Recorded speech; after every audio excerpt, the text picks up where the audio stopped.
Welcome to the show. I am MMA insider and Herb Dean's dog sitter, Joey Venti, and you're listening to the MMA History Podcast, the only podcast dedicated 100% to the preservation of mixed martial arts history. Interviews and stories about the early days of MMA direct from the men who lived it. Hundreds of interviews, thousands of hours of research, all conducted by the most obsessed mind in the business, the MMA detective Mike Davis. Join us as we document the history of the sport we all love. Dude, so we got a couple like documentaries that we're working on. And one that hasn't been done that should is one on Jeremy Horn. So like that locker room respect aspect of it. All right. So here it is. So Brian, I got to give you the talk that I give everybody else. So I got your career broken down, and it's not too intense like other people, but it's done in a way to where we kind of really grab your history and do a slow walk. Like, we don't like to rush certain things, because what happens is certain very interesting things kind of get lost, and we don't want to do that. Like, if we got to do 50 of these, we do 50. I've watched almost every episode of you guys, and one thing that drives me nuts is when there'll be a fight that I want to know a story over, and someone will be like, yeah, it was a hard fight. We went out there and we threw down, and then they'll just scurry past it. So don't worry. I am I am ready, willing, and able. I talk too much to tell every detail of every little thing that you guys want to know. Okay. So it's just, that really helps out, because oftentimes what happens is people kind of get on their track where they're just doing laps and laps. And that's something that they've done for everybody else. So I always try to take people off of that track. It's not a conversation, it's an interview. So an interview, there's bullet points that we have to hit. A conversation is, here's a question, you go entertain us, and then you're going to entertain us again and entertain us again. And the only substance comes from what you're willing to volunteer, to where, no, these are the subjects that we need. So sometimes people get angry because they're like, well, you're cutting them off. It's like, no, dude, it's an interview. It's not a conversation. So if you're familiar with it, cool. I appreciate it. But some people, they have trouble with it. I would actually say the reverse. If I start going on a tangent too much, be like, hey, Brian, we got some other stuff to get to, cut me off. No. Right. And it's like, and I'm not saying you, but we have people that wander because they've been punched in the head a lot. That's true. Our main subjects, but no, that's good. I'm not excluded from that too. So yeah, I get it. Okay. So as long as you're kind of in the loop, that's cool. You know our system. All right, Joey. Yep. All right, go ahead. Welcome back to the MMA History Podcast. I am Joey Venti. I'm here with the host of the show, Mike Davis. He is the MMA detective. I am Herb Dean's dog sitter, and today we have a special episode. Joining us today is Brazilian Jiu-Jitsu black belt, veteran MMA fighter, and the coach behind standouts like Jim and Dan Miller. He's been a huge influence on the sport, and we're excited to hear his story. Brian McLaughlin, thank you for being here. Thank you for having me. So, Brian, you're one of kind of what our podcast is built on. It's just the foundational members of the regional scenes in order to make them what they are today. Under-recognized, underappreciated, but somebody that like brought their lunch to work in order to make sure that the foundation that the house is built on is nice and sturdy. Would you agree with that? Oh man, I don't know if I could give myself that kind of credit. I got friends that always complain about their jobs and complain about their recognition. So I actually always say the worst or the opposite. People go to me and say, how's it going? I'll be like, man, I am underworked and overpaid. Yeah, well. So, I really appreciate that. And one thing I love about your show in general is that it highlights so many of the people that have done great things in this art and this wonderful sport that have sadly been forgotten. I'll drop a Pele reference or something in my gym, and I'll get just blank stares. I'm like, oh my God, this was the guy that I loved. I'll tell guys, like, they'll say, oh, did you ever meet a celebrity? And I'll be like, guys, I went to Japan once. I met Ivan Menjivar. And they won't know who I'm talking about. That was huge for me. Me and Joey are like, oh yeah. So what did he say? I love what you guys do, and the fact that I can be any part of it is very humbling. I think for our audience, so here, we have very few people from the Atlantic Northeast on a podcast. It's like Joey and I've worked internationally. Like, I've been in 16 different countries because of the sport, but the majority of our contacts are Midwest, even like Southern Atlantic, but that Atlantic Northeast is a place I haven't been to often. So we don't have a lot of people coming from there on a show. But for our audience sake, the first time I found you cornering anybody in the UFC was Jim Miller versus Nate Diaz, May 5th, 2012. So how do you and Jim connect? Okay, so I started jiu-jitsu in 1999. I trained with a host of people, but I ended up getting my black belt under Rob Kahn. And Rob had a very big footprint in the Northeast. Legend, Rob So Kahn.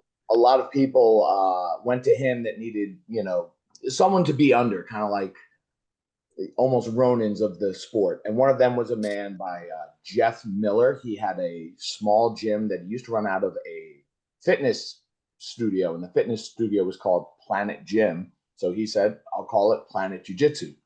And it's funny, everyone knows of Eddie Bravo is starting the first no-gi school. I'm like, man, Jeff Miller had Planet Jiu-Jitsu. That was all no-gi.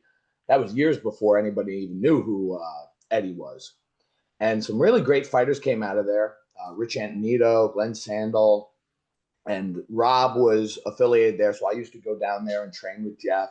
And if I was ever in the area, I would grab open mats and stuff like that. And then Rob was teaching a seminar, and he used to bring me with him on his seminars. I was the esteemed uke. And also, if Rob was maybe not feeling up to it that day, I would be the guy that would have to beat everybody up during the rolling portion of the seminar. Let me kind of set the table for Rob Kahn. So everybody understands there's the Dirty Dozen, which are the first, American jiu-jitsu black belts. Rob Kahn is kind of like number 13, 14, 15. He's like literally like, if you're going to call the Dirty Dozen the first wave, he's like the cusp of the beginning of the second wave. So go ahead. Yeah, he was in the first group of 5 people. He gave 5 black belts out all at the same time, Royce Gracie. So he was, I call him the first black belt under Royce Gracie, but he's in that first pool. And so he was doing a seminar at Planet, and Rob tells me, he goes, hey, McLaughlin, we got these 2 brothers. They like wrestlers. I need you to beat them up. Yeah, Jeff says they're really good. I don't know. And Rob used to poo-poo everybody. His guys, he would put on a pedestal, but everybody else, he kind of poo-pooed. And so we did the seminar, and it's Jim and Dan, and they introduce us. And I'm rolling with these guys, and they're supposed to be like basically brand new. They want to fight, and I get them because I was a purple belt at the time, but they give me hell.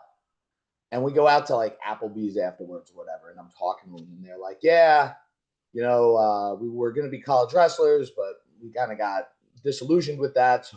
So they sat down and were like, our career path was either going to be PBR, professional bull riding, or cage fighting. And right now we're going with cage fighting. If that doesn't work out, we're going to strap ourselves to a bull. And I'm like, these guys are cowboys. It's good to have a rational plan B. Yeah. Joey, you know what that means? Lots of broken furniture in their house growing up. Oh, yeah. Yeah. And right, so go ahead. And I remember Jim was in the same weight class as me, so I know his resume a little better than Danny's. But they both went out there and won their debuts. But I remember Jim was fighting Eddie Fivey, who was a big Northeast standout. And we joke about it now because they brought Jim in to lose. They were looking to pump Eddie up. Eddie actually very accomplished in his own right, very good friend of mine. He actually was the first person to beat Ryan Hall in MMA. And but Jim went out there and got the jump on him, and that's when he got everybody's attention. So we kept training together, 2005, 2006.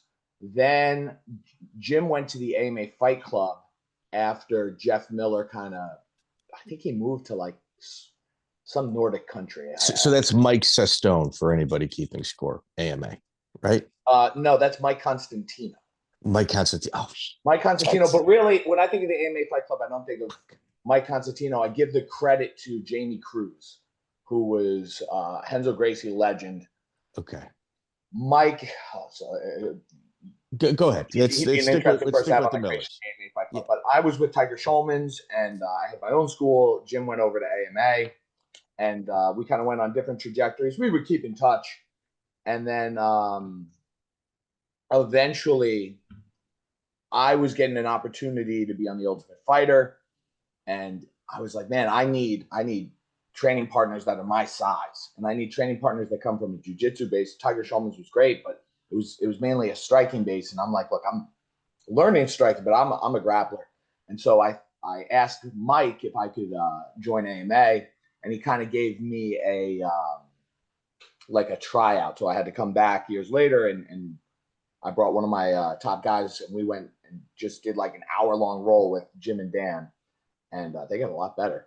And it was just a match made in heaven. So then Jim later told me, Mike went to him and let Jim make the decision on whether I would be led on the team, because Ring of Combat, Jim was the Ring of Combat champion, and I was the Ring of Combat tournament champion for the Beast of the Northeast. So it was a matchup that some people wanted to see, was Jim and I. And Mike says, well, you can have him as a training partner, or you can have him as an opponent. Which do you want? And Jim thought about it and said, there's lots of people to fight. I'd rather have him as a training partner. And then Jim and I became Jim's main sparring partner. That's cool. And then at a certain point, once I decided that I was done with my competitive aspirations in MMA, I started coaching another guy on the team, Shawn Alvarez, and he had a lot of regional success. And so then his brother Dan asked me to corner him, and my first fight with Dan was actually the first time I cornered someone in the UFC, and he fought Ricardo Funch, one submission of the night. And so then Jim was like, all right, I'll kind of bring you into the fold. So yeah, the first fight where we started working together was Nate Diaz, which unfortunately that fight didn't go our way, but that was a tough matchup. And kind of the fight that I think I earned everybody's trust as a trainer was his fight with Joe Lozon. Which was right after, right. So Nate Diaz, I mean, it's obviously you've got a little bit of UFC experience in regards to kind of seeing, what's behind the curtain. What was your experience like with the Diaz brothers pre-fight? Well, at that point, I basically got a free seat, but I was not in the corner. It was Jim was in the corner. In Jim's corner, it was his Muay Thai coach, Nick Avalos at the time, Mike Constantino, and his brother Dan. So I was training Jim, going to the event, but I was not in the corner until Jim had a bit of a falling out with Constantino after the Lozon fight, and that was when I got brought back into the corner, which I want to say was Camoys. It was the first time I was physically there. But otherwise, to tell you the truth, Nate was actually pretty respectful to Jim. Like, there wasn't a lot of trash talk. He was even afterwards, he's been very nice. During the fight, he was classic on-brand Diaz brother. But no, beforehand, he was actually like a gentleman. That's something that people respect Jim. He's a hard guy to talk trash to, because although he's a beast in the cage, he's kind of unassuming and quiet, extremely respectful, and everyone just kind of respects what he does. He kind of brings his brings his lunchbox to the work site and just goes to, yes, sir. Doesn't try to ruffle feathers. He's simultaneously a company man and a locker room man. So yeah, nobody really. That was almost disappointing that we didn't get anything thrown our way. There was no riot. I don't have any awesome story about that. Yeah, you don't have a Nate Diaz story, unfortunately. Yeah. With Jim. So prior to the start, we were talking about like locker room respect. Jeremy Horn's name is in there.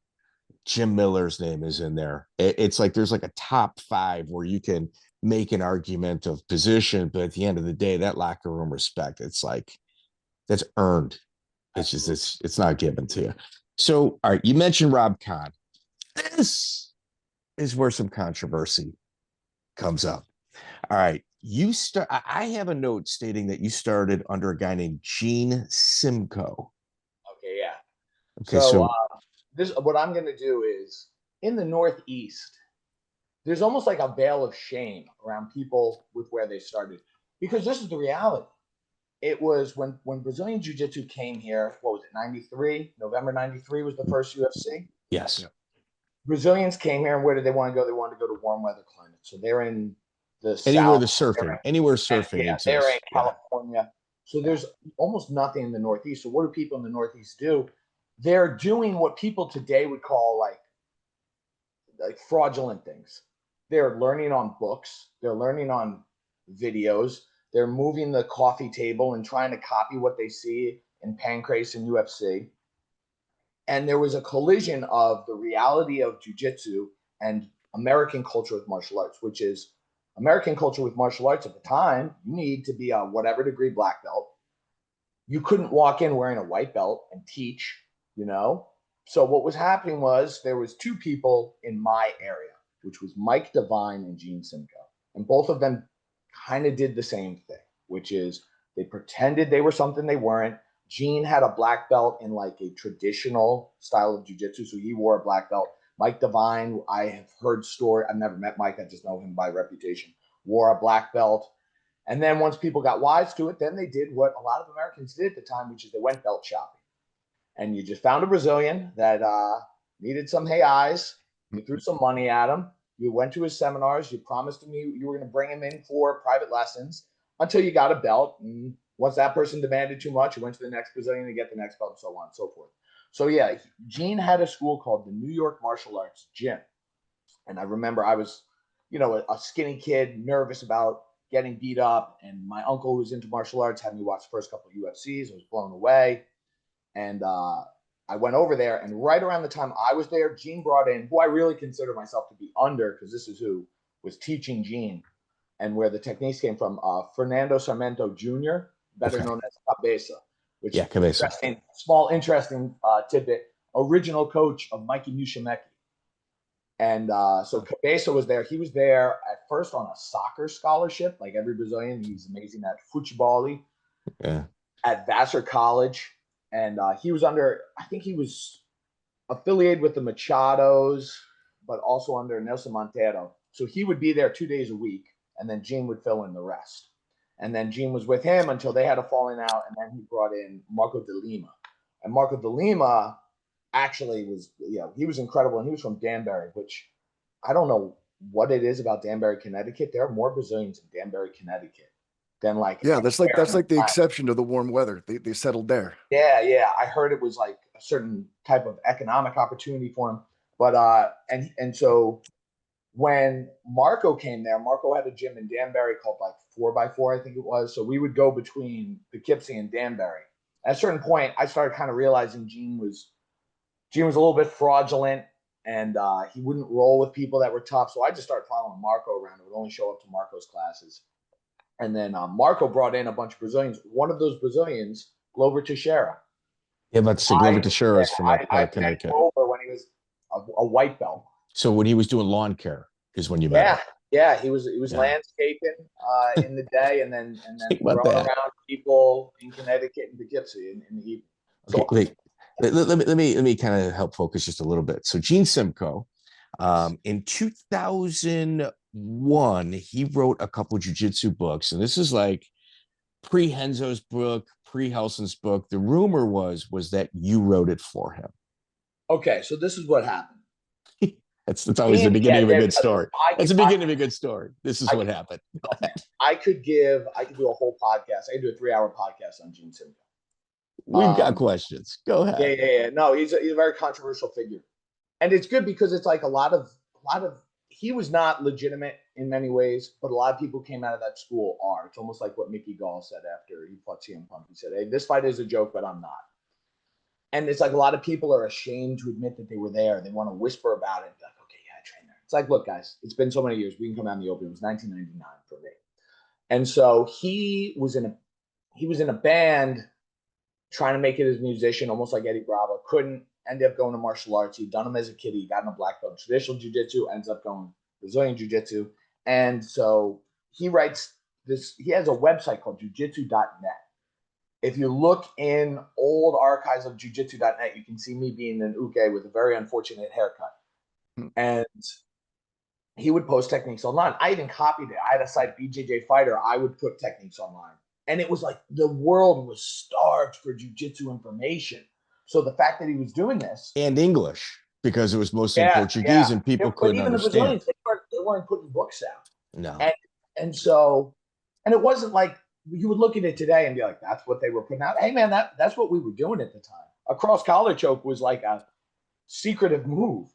So he went out and he did that. And then he produced in black and white the BJJ student handbook, which was just some pictures, some black and white pictures. Myself and actually Rob Constance, better known as Black Rob from Henzo, he's in it as well. And it sold like a lot of copies. And so then he wants to do this big production. And I think behind the scenes, he had Paul Veely, who was running groundfighter.com. And so it was everything with Paul was master this, master that. So he convinced Gene to call it the master text. He was a purple belt at the time, calling it the master text. But it was like the controversy helped him. And so what ends up happening is Gene was dyslexic. So he has me write, I wrote all of the technique descriptions, which if you're talking a technique book, you know, I guess you could say I wrote it.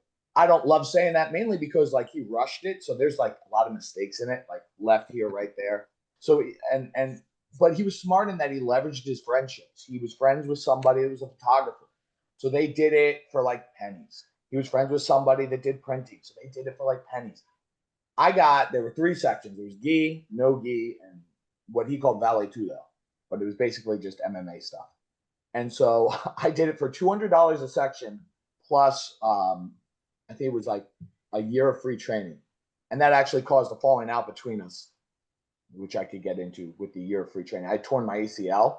So they started the clock on the year of free training. Well, I had 8 months of recovery. Back then, an ACL tear in 2002 was a big deal. It wasn't like now. I mean, not that it's a small deal. But in any event, yeah, so I wrote those technique descriptions. And then when a lot of people started exposing him, that came out. Okay. So he wrote BJJ Master Text and BJJ Basics. Those were the 2. And BJJ Basics was basically he was very smart in terms of marketing. He just took the white belt section of the techniques in the Master Text and just rebranded it. It's basically the same book, though. Okay, but he was still hunting down his belt. Did he end up getting a black belt? Yeah, so I can take you through the winding path. So he starts going to like some wait, hold on. For our audience, there's a huge payoff. I'm telling you, we're right after this. We're going to get to this incredible payoff. Dude, well worth it. It gets. Go ahead. This So is he great. starts going to like open mats and Henzo's and stuff, but Henzo's is a little too hardcore for him, and he realizes like, ooh, I don't really want to get beat up. I want to learn a little bit. So he goes to California, befriends Joe Moreira. Hey, I'm going to be your biggest cheerleader. Take some private lessons. Brings him in for some seminars. Gets a blue belt. Realizes Joe wants him to compete. And it was very tied to competition at the time. Gene was not a competitive guy. He had anxieties about rolling and things like that. Ends up dumping him, goes to Florida, befriends a gentleman by the name of Marcio Simas, does the same routine. Actually, Marcel makes him compete. He competes. He takes 3rd place out of 3. He calls himself a champion. Later tries to claim, I didn't know that 3rd place wasn't a champion. Whatever. Brings Marcio in, gets a bunch of belts from him, tries to buddy up with Henzo, but Henzo's not willing to sell him the belt. Ends up going to Fernando. Brings Fernando in, doesn't get any belts under Fernando, and actually gets good under Fernando. Like Fernando taught him a lot of techniques. I'm going to say something. Last name's Fernando. What's his Fernando last name? Sarmiento Cabeza. He knows Cabeza. Okay. Right. And he would get very, big on everyone referring to him as Cabeza. But anyway, he's with Fernando. He ends up getting rid of Fernando. He tells everyone it's because Fernando did inappropriate things with female students. Fernando tells everyone it's because of the belt. This is where things get murky. One day I come into the gym, he has a brown belt. And I'm like, I had been away at college. I go, oh, you got your brown belt? Fernando gave it to you? And then he's like, no, I had to kick Fernando out. He was dangerous to the school. Yeah. I got it from Hailson Gracie. And one of our students had gone out and trained with Hailson, R-E-Y, Hailson. Don't ask me the family. It's like Hailson. Yeah.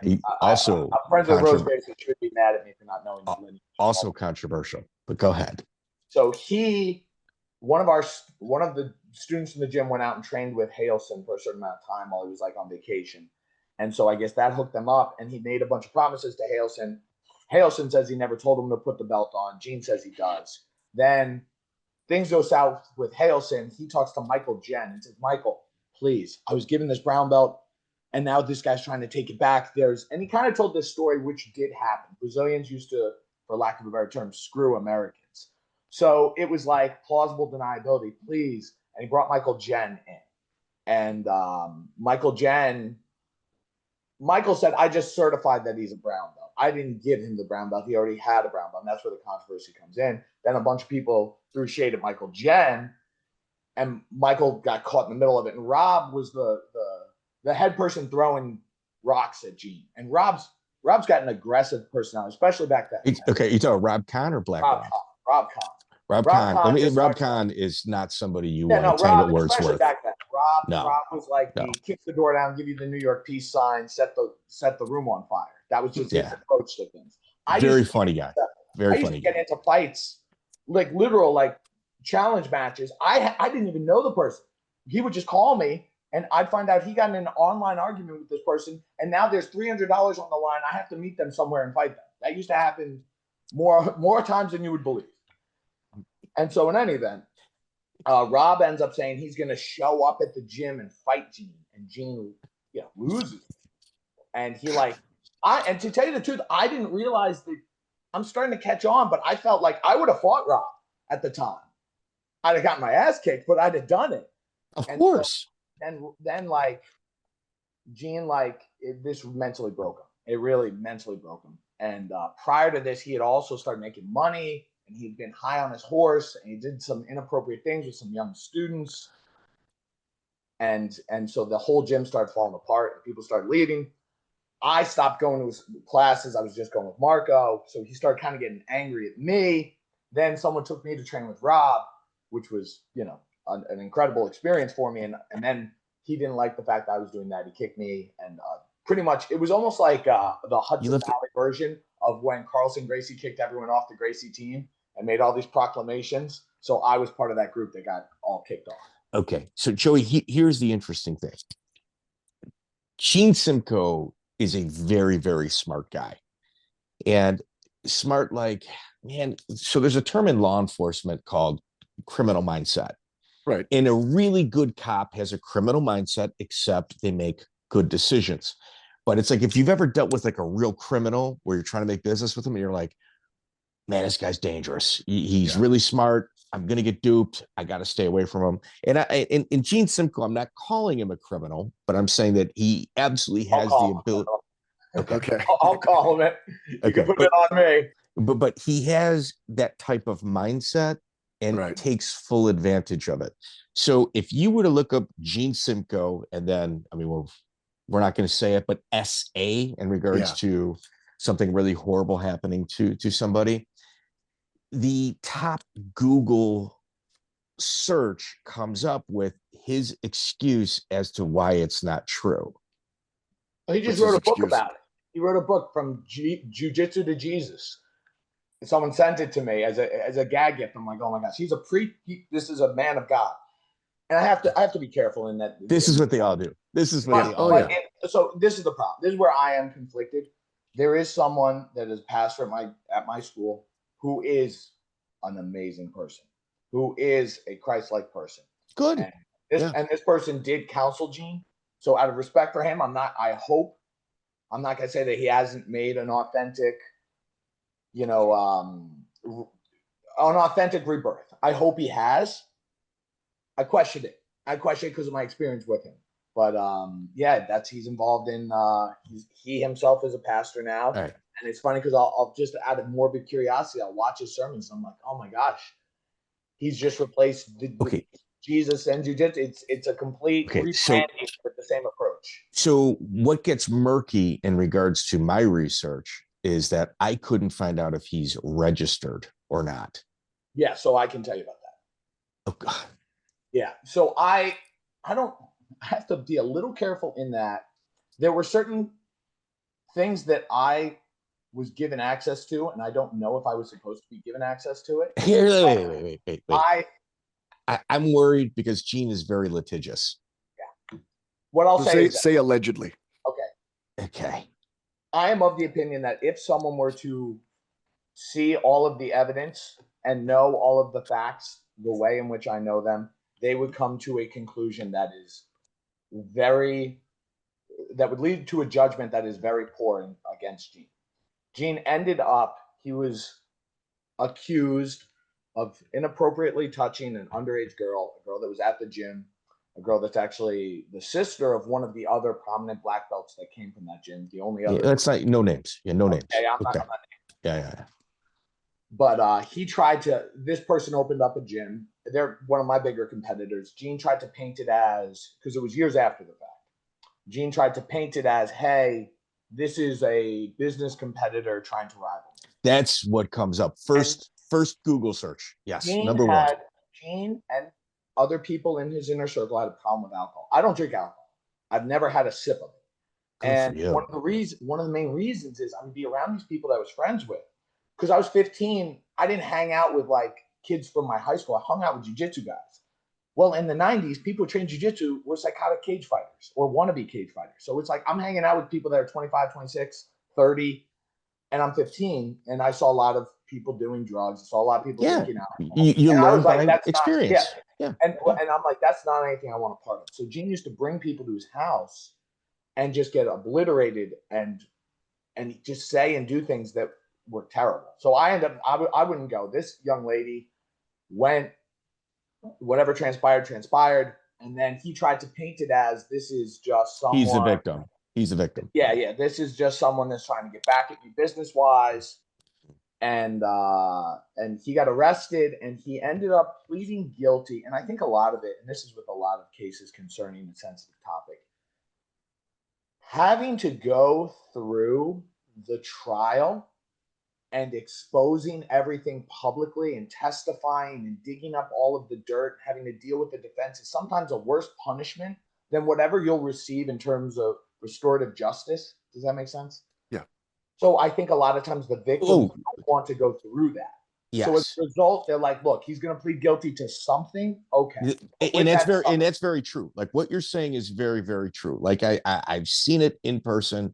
And I'll tell you another thing. Sometimes the most humiliating thing is the person that's defending themselves having anybody that cares for them and the story completely coming apart in front of everybody. Like that's also another component of it. And so he pled guilty to something that didn't require registry.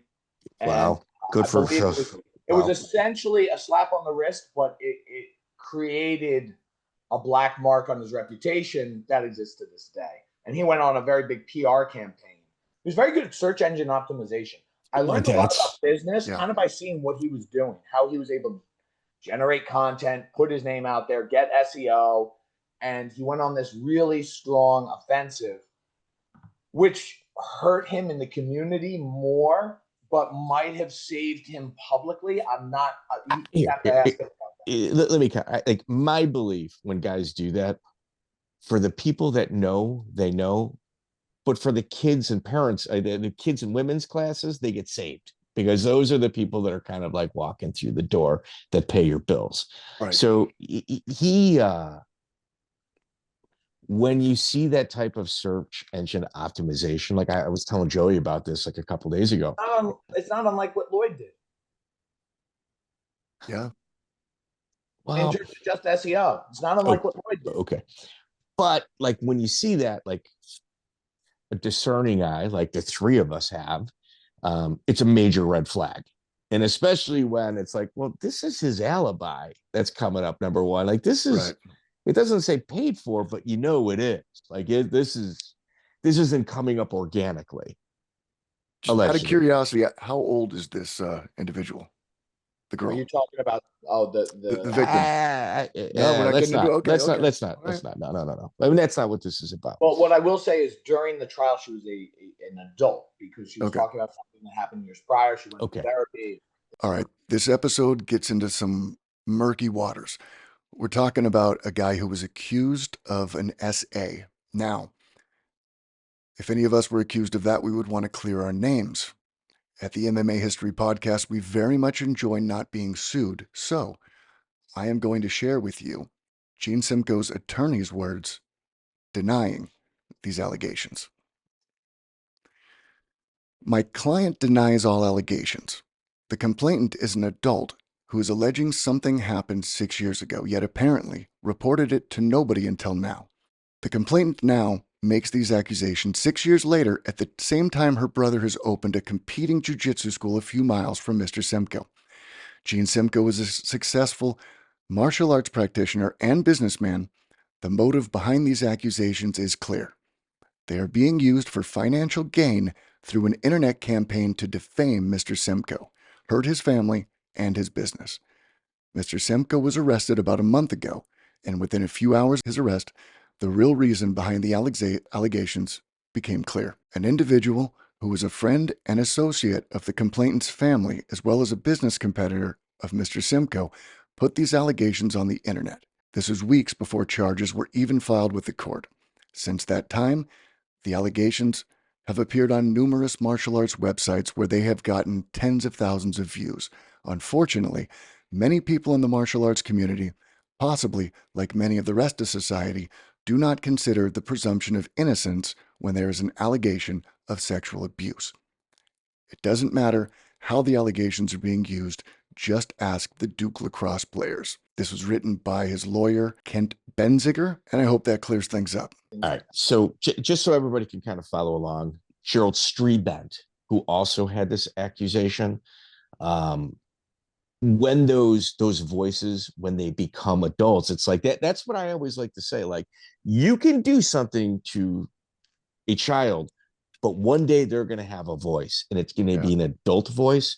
And that's the one that you're going to hear. And it's going to be very loud, which is like, in my opinion, the best thing that ever happened to Streebent was, the person that was on the accusing end finally had a voice because they were out from underneath their parents. And that's when things unraveled and he was able to finally clear his name. Yeah. I mean, it's as bizarre as that sounds. Go listen to the interview. It's phenomenal. All right. So now you're dealing with all this BS. And dude, man, I'm going to tell you another thing. So I go through like little archives and I do digging, and Phil Miglieris. Yeah. Okay. He was very vocal. Team Balance was very vocal against Gene at this time. You'd have to understand the web. So we talk about Rob. Rob was at a gym. We just called it Thornwood. What its official name was, I couldn't even tell you. It was like Gracie this or that. But the owner of that was Steve Cardian, an amazing black belt who also has a very large career in law enforcement. Okay. And so Steve was under the Miglieris brothers, Phil and Rick Miglieris, who are both incredible black belts, Balance Studios out of Philadelphia, and their house in Gracie. And so that was like that was the alternative sphere of influence. And that was when I left Gene, that was where I went. And so that's who was, really leading the charge against Gene. And jiu-jitsu at the time was a self-regulating, I mean, it still is to a certain degree, but it's a self-regulating thing. It's almost like the Moneybird thing. This is happening organically. Like the jiu-jitsu, or we used to call them the BJJ police, are unifying against the target. I give a little bit of pushback here. Yeah. The self-regulation from your area is one of the most brutal, one of the most sadistic that I have ever seen anywhere. There was another one that, this guy Mike Palladino exposed a guy that was a fake black belt, a fake Brazilian that came by, and he went nuts on him too. Yeah, no, they don't let you slide. No, dude, it's like the attitude, like that East Coast attitude starts. You'd think it'd be like in Ohio, like the Columbus area. It's really not. It's kind of like Pittsburgh. And then as you go further into like New Jersey and New York, it just gets harder and harder and harder, to where like oftentimes some of the interviews that I try to get from that area, it's the response is, wait, what exactly do you want from me? And it's like, well, I kind of want to feature your career on an interview. I do an MMA history part. Yeah. I'll get back to you. Click. And it's like that type of attitude when somebody like wants to do you a favor, now turn it when they've got a kill in the water. It's fucking brutal, dude. Like that area where you're from, and we're gonna get, like, I've got other examples on your career. Carmine Zocchi, that's one. Yeah, I mean, it's like we're gonna get into it like organically, but holy shit, the things that I found online, oh, Jesus. Like Either way, let's move forward. Okay, so I ran into Dillon Danis this weekend. Dillon. Yeah. Your name came up, obviously. Okay. He has a world of respect for you. Yeah, there's so much to say about Dillon. Do you want me to just kind of Yeah, go? man, dude, please. I don't think he gets, like, you know him as the personality, you know, like his online presence, so, but there's a lot of substance there too. There's a lot with Dillon. Yeah. And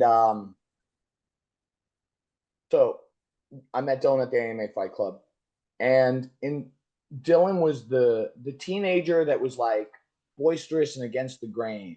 He would try the techniques everyone told him not to try.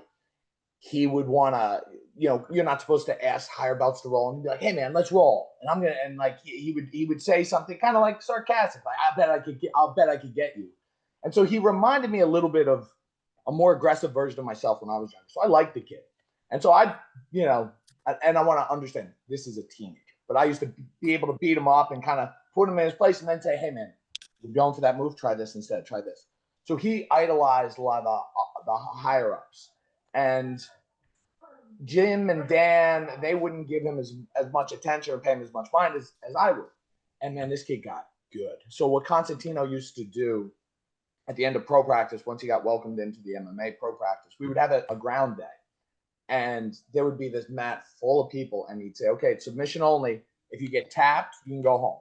But we're going to keep going and winner gets $100. Winner gets a UFC bag." He would do it. It was fun. And so you go. Cool. And it was like basically who had the best cardio and who was the jiu-jitsu guy. So it was usually, every now and then we'd have like Shaolin there or someone really great. But otherwise it was like the winners were going to be Danny, Jimmy, or myself, or every now and then there'd be someone else that could jump in. So Dillon ends up catching. He catches me a high elbow guillotine. And he had never caught me before. And it was the last roll. And I really was, I think I had even gotten the jump on Dan Miller before that. So I'm like, I think Dan had taken, because it's always like strategically you would just grab someone new. So it's like the strategy was like try to get one of the Millers quick if you had energy. If you didn't have energy, wait. So I got Dan. I think Dan was just like, "Look, I want to go home." Good, you got me. But Dan had taken Jim out. So I'm like, I just got to take out stinking Dillon. I shoot a double. This kid hits a guillotine on me. I'm like, "Oh my God, I'm going to die." And I tap out. And everyone at the gym accuses me because they knew I liked Dillon. They're like, "Oh, Brian gave Dillon a gimme." I was like, "Guys, look at me. I didn't give him shit." I was like, he got that, pardon my French. And he didn't even believe it. And then like, you know what, dude, you got to ride with that. "Oh yeah. No, I didn't give it to him. We're not rolling again." We're done. No. And it went, once he believed he could get me, then it was over for me. But I'm telling you, like, so I used to, at AMA, with competitive jiu-jitsu, I kind of tried to help him along. He and I would meet privately. I would bring in other people. And this kid got so good. And then he started with Marcelo's. And then when he was under Marcelo, people don't understand. Dillon Danis, I would say he was never the best in the world. But let's say the best in the world was Leandro Lowe. Leandro Lowe was here. Dillon was here. It was one notch. It was right there. Wow. Lucy. Yeah. He, because of his online personality and stuff, I think people sleep on his actual ability, which is very high. But really, what I felt like, I don't want to say his undoing because it's not like his career is destroyed or anything. But what really set him back was, man, he had an ego, and this happens to so many people who don't like tapping. It got to a point where if you tapped him out, you had to basically choke him unconscious, or you had to shatter a joint. If you were just going to pop his arm, he wasn't going to tap. I've never seen someone, Marcelo in practice. Marcelo talks about it. There's a video where he's like, "Man, I've never had someone with so much resistance as Dillon." And he started catching Marcelo. This is factual. Whoever runs MG in Action started doing this. When Dillon started catching Marcelo, Marcelo Garcia.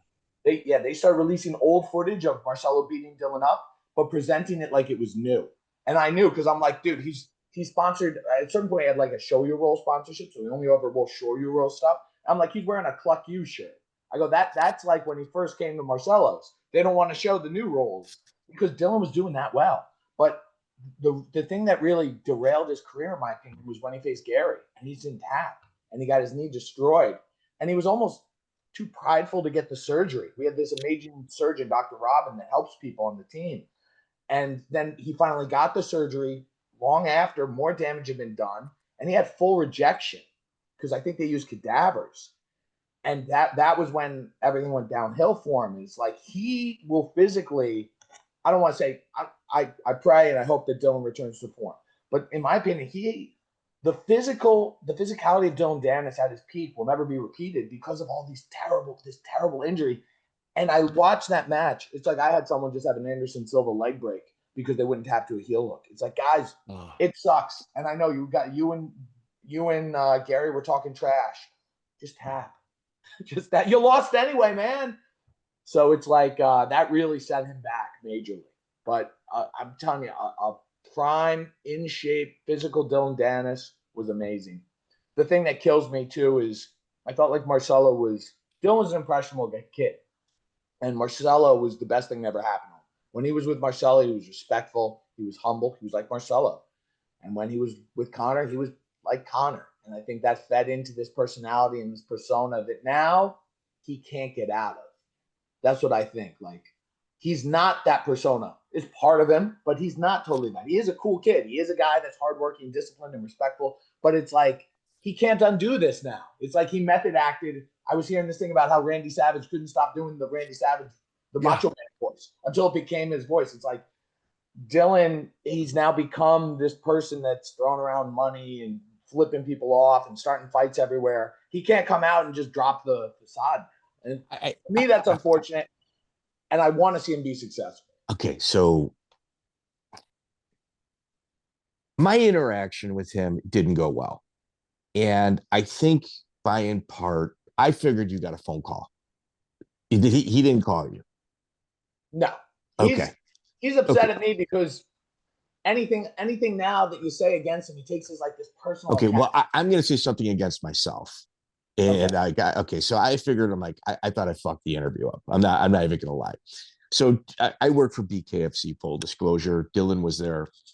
And just for the record, Dillon Danis would be an incredible interview for me because I would get away from the noise and let's just talk about substance. And if you look at the substance behind Dillon, dude, there's a lot of really cool stuff there. Like really cool stuff that even the most hardcore fan is completely unaware of. Oh, yeah. He used to train Damian Maia for his UFC fights. He used to do a lot of crazy cool stuff. You mean just like the fight camps that I've got my notes on? So rather than, hey, Dillon, I want to talk about you, I'm like, I got an interview on Monday. I want to talk about Brian. And like, he's kind of holding court with a couple guys. So I'm like, hey, Dillon, I got Brian McLaughlin on Monday. What can you kind of tell me about him? He just like, boom, stops what he's doing with those guys, full focus, and he's drinking. So while he, and he self-admitted, hey man, I'm a little drunk right now, but he's like, just so you know, Jamie Cruz would bring him in to choke me out. Yeah, okay. I wasn't going to tell that story, but yeah, there's something to that. And he said, that guy made me tough. He's like, skill level, I could do it. But toughness, they would bring him in. He's like, the amount of respect I have for Brian is through the roof. He's like, I wouldn't be tough today if it wasn't for him. That's very nice of him to say. That's what he says behind your back. And yeah, so go ahead.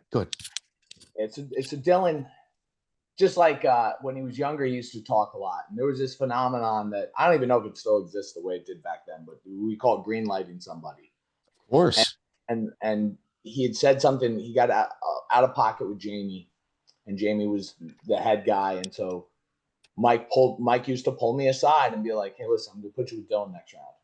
You have to tap him 10, like he would put a ridiculous thing, like 10 times in 5 minutes. And I could never do this now. But at the time, I was where I was and he was where he wasn't. So I wouldn't want to do it, but I would do it. And I would tap him out a bunch of times and he'd be, beside himself. And I'd be like, hey, man, it's nothing personal. Like they just put the hit on you. Yeah, and that used to happen. But I'll tell you what, man, there were subsequent training sessions where And Dillon was tough. Dude, Dillon was too tough for his own good. That was the problem. But he paid me back, man. Like there were days where he kicked my butt. Okay. And yeah. So this is where my conversation with him goes a little south. So, I mean, if you've heard a few of our interviews, like the nitty gritty is what interests me. And truth be told, sometimes when I call people, dirt comes my way, but it's not for me to say. Like, it's not for me to act on. The way the interview process goes, it takes my emotions out. Like I've interviewed people who I really don't like at Hermes all. Franca interview. That was incredible. Which one? Hermes Franca.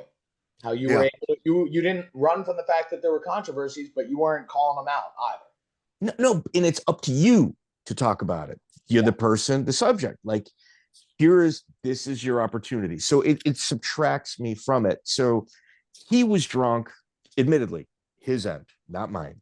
And I think he knows himself and he's got enough respect for you to where he said, you know what? I don't want to talk about it anymore because he was afraid that he might say something in jest that might be taken wrong between you and I. So I'm just saying, like, Dillon has a ton of respect for you. And I wished our interaction went a little bit better. And I think I just kind of maybe hit it a little bit wrong on my end. But Dillon has some strong feelings, I think, positive and negative, about the people he came up the ranks with. And I'm in that group, and just he and I, and we've talked about it. I don't love the way he acts outside of the fighting, outside of fighting, and he takes sometimes my criticism of him very personal, which is his prerogative, and he doesn't love the fact that I'm not so much of a cheerleader, so it's like I always tell him the same thing. I'm like, bro, I would love to see you go out there and humbly show everyone what amazing jiu-jitsu you have. And that's what I hope for him. Yeah. Yeah. Like his fight camps that he's participated and made people better in. If people understood just like the gravity of this in seriousness of the people he was in rooms with that respect him, I think that there'd be a different perception of him within the community. Yeah, and it's funny because people don't like to they can't separate skill from like your feelings about someone. Like people hate to say Jake Paul's a good boxer. It's like, look, buddy, you can hate him, but he's a good boxer. He's a good boxer. Like, people will be like, who are the best people you roll with? And he might not be the first name out of my mouth, but he'll be one of the first three. And I'll say Dillon Danis. I'm like, oh, come on. I'm like, no. Prime Dillon Danis beat the brakes off me. And it's like, if you just look at his resume of who he's beaten, and then even the people like to call up numbers. They'll be like, wait, is this man wins, this man lost? Like, okay, dig into those losses. Oh my God, dude, that's so gross. Dude, that's so gross. Loss to Leandro Lowe. He got a 0-0 judge's decision against Gordon Ryan. Like, no, he was among the best. Dude, anybody that says look at the numbers, right there, you've disqualified yourself from an honest and earnest conversation to reach a finish line. It's just like, no, man, read the numbers. Even what he did to Joe Lozon and Metamoris, like Joe Lozon is very legitimate. Yeah. And like, yeah, Dillon was incredible. And he has the potential that if he makes some different decisions, he has the potential to still be an incredible force in MMA and a positive force. And I hope that he does. Yeah, no, for sure. And he always got a big personality and a big platform. Hopefully if he were to use that in a particular direction, I think whatever people think of him it would immensely grow to the direction that you and I both hope it gets to one day. That's fair. April 22nd, 2006, Sport Fighting 3. Kristen Geraci is your first fight. How long have you been training prior to this? Oh, man. So I started in 99. I had a few major injuries. Like I mentioned, I in one fell swoop tore my ACL, my meniscus, and broke my leg. So that kind of took me off almost for an entire year. But outside of that, since November 99, going straight through. Overtrained for that big time. I gave myself a septal hematoma. Essentially cauliflower ear in your septum. I had to wear one of those Hannibal Lecter masks. I had a concussion. I had given myself, my immune system was shut. I overtrained. I went crazy. And then the fight was 23 seconds. And that was Rob was saying. I remember I was freaking out backstage because we didn't have an end swell. I'm like, well, I don't have an end swell. I don't have an end swell. And Rob goes, McLaughlin, the end swell is going to be about as useful as my appendix. Shut the F up. And yeah, that went well for me, fortunately. Okay. So right after that is when I can kind of track, you start training with Ernest Ellender, Waffle. Oh, boy. So, yeah, he was doing his PhD thesis. He's a clinical psychologist. And he was a brown belt at the time under Dave Camarillo. And, yeah, he became one of my very good friends and training partners. Yeah. Yeah. Somebody respected within the industry. Definitely Ellie talked about. Eric Erasek is August 19th, 2006. Oh, you're right. Yes. Erasek. So like you're in full fight mode at this point, even though you're a jiu-jitsu guy. Yeah, so I've been training with Tiger Schulmans at the time. Shannon Maseo was my kickboxing Muay Thai coach. That caused, oh my God, the amount of grief that Tiger Schulman team caused for me. Not on their part, just from the reaction of the jiu-jitsu world that I was training there. But Uresk had his first fight was UCL, Underground Combat League. He fought Frankie Edgar. Yeah, it's a hell of a debut. Edgar was like the boogeyman of the Northeast. There's a video of that online. Used to say was I didn't have video of it, but all anyone used to say was he broke Frankie's face. I was like, so I was scared. I wasn't originally supposed to face him. I was supposed to face Joey Knockdown Brown, and then Joey Brown got injured, and they gave me rest. And I was like, okay, but I was having nightmares about this kid, and I can remember going out to eat, and someone saw my ear or something. They're like, you a fighter, man? I'm like, yeah. And they're like, oh, where do you train out of? I was like, oh, I'm out in New York. I was in like Florida on the. I think I was training with Rob. I was in Florida, and they're like, dude, I know this kid. He's amazing. He does MMA in New York. He's a bouncer at Brooklyn. He throws people through tables. This guy, he was on the national team for Greg. I'm like, who's this guy? And it's my opponent, it's Eric Uresk. And I'm like, and the final thing before I walked out, that's so unplanned too. Like that's, you know what I mean? You do your walkout, you do your warm up in the ring. And so I do mine. I'm just taking some penetration steps, throwing up some triangles. Eric gets into a handstand and does like 10 handstand push-ups and like kips out of it into his feet. And I'm like, okay. So I was really scared about this guy until once we got face to face, I just realized I was very short. And who cares about that? But just in my head, I'm like, I'm not going to lose to a short guy. And I became a little more confident. And fortunately, I was able to get the triangle. Was Dan Sanchez in your camp at that point? Or was that later on? That was later on. Yeah. Okay. 2-time Greco Olympian. Yeah. Freestyle Olympian. Made the Greco team for beat Randy Couture for a spot on U.S. Greco team. Yeah. And it was the most humble guy on earth when he came in. I could talk about Dan Sanchez forever.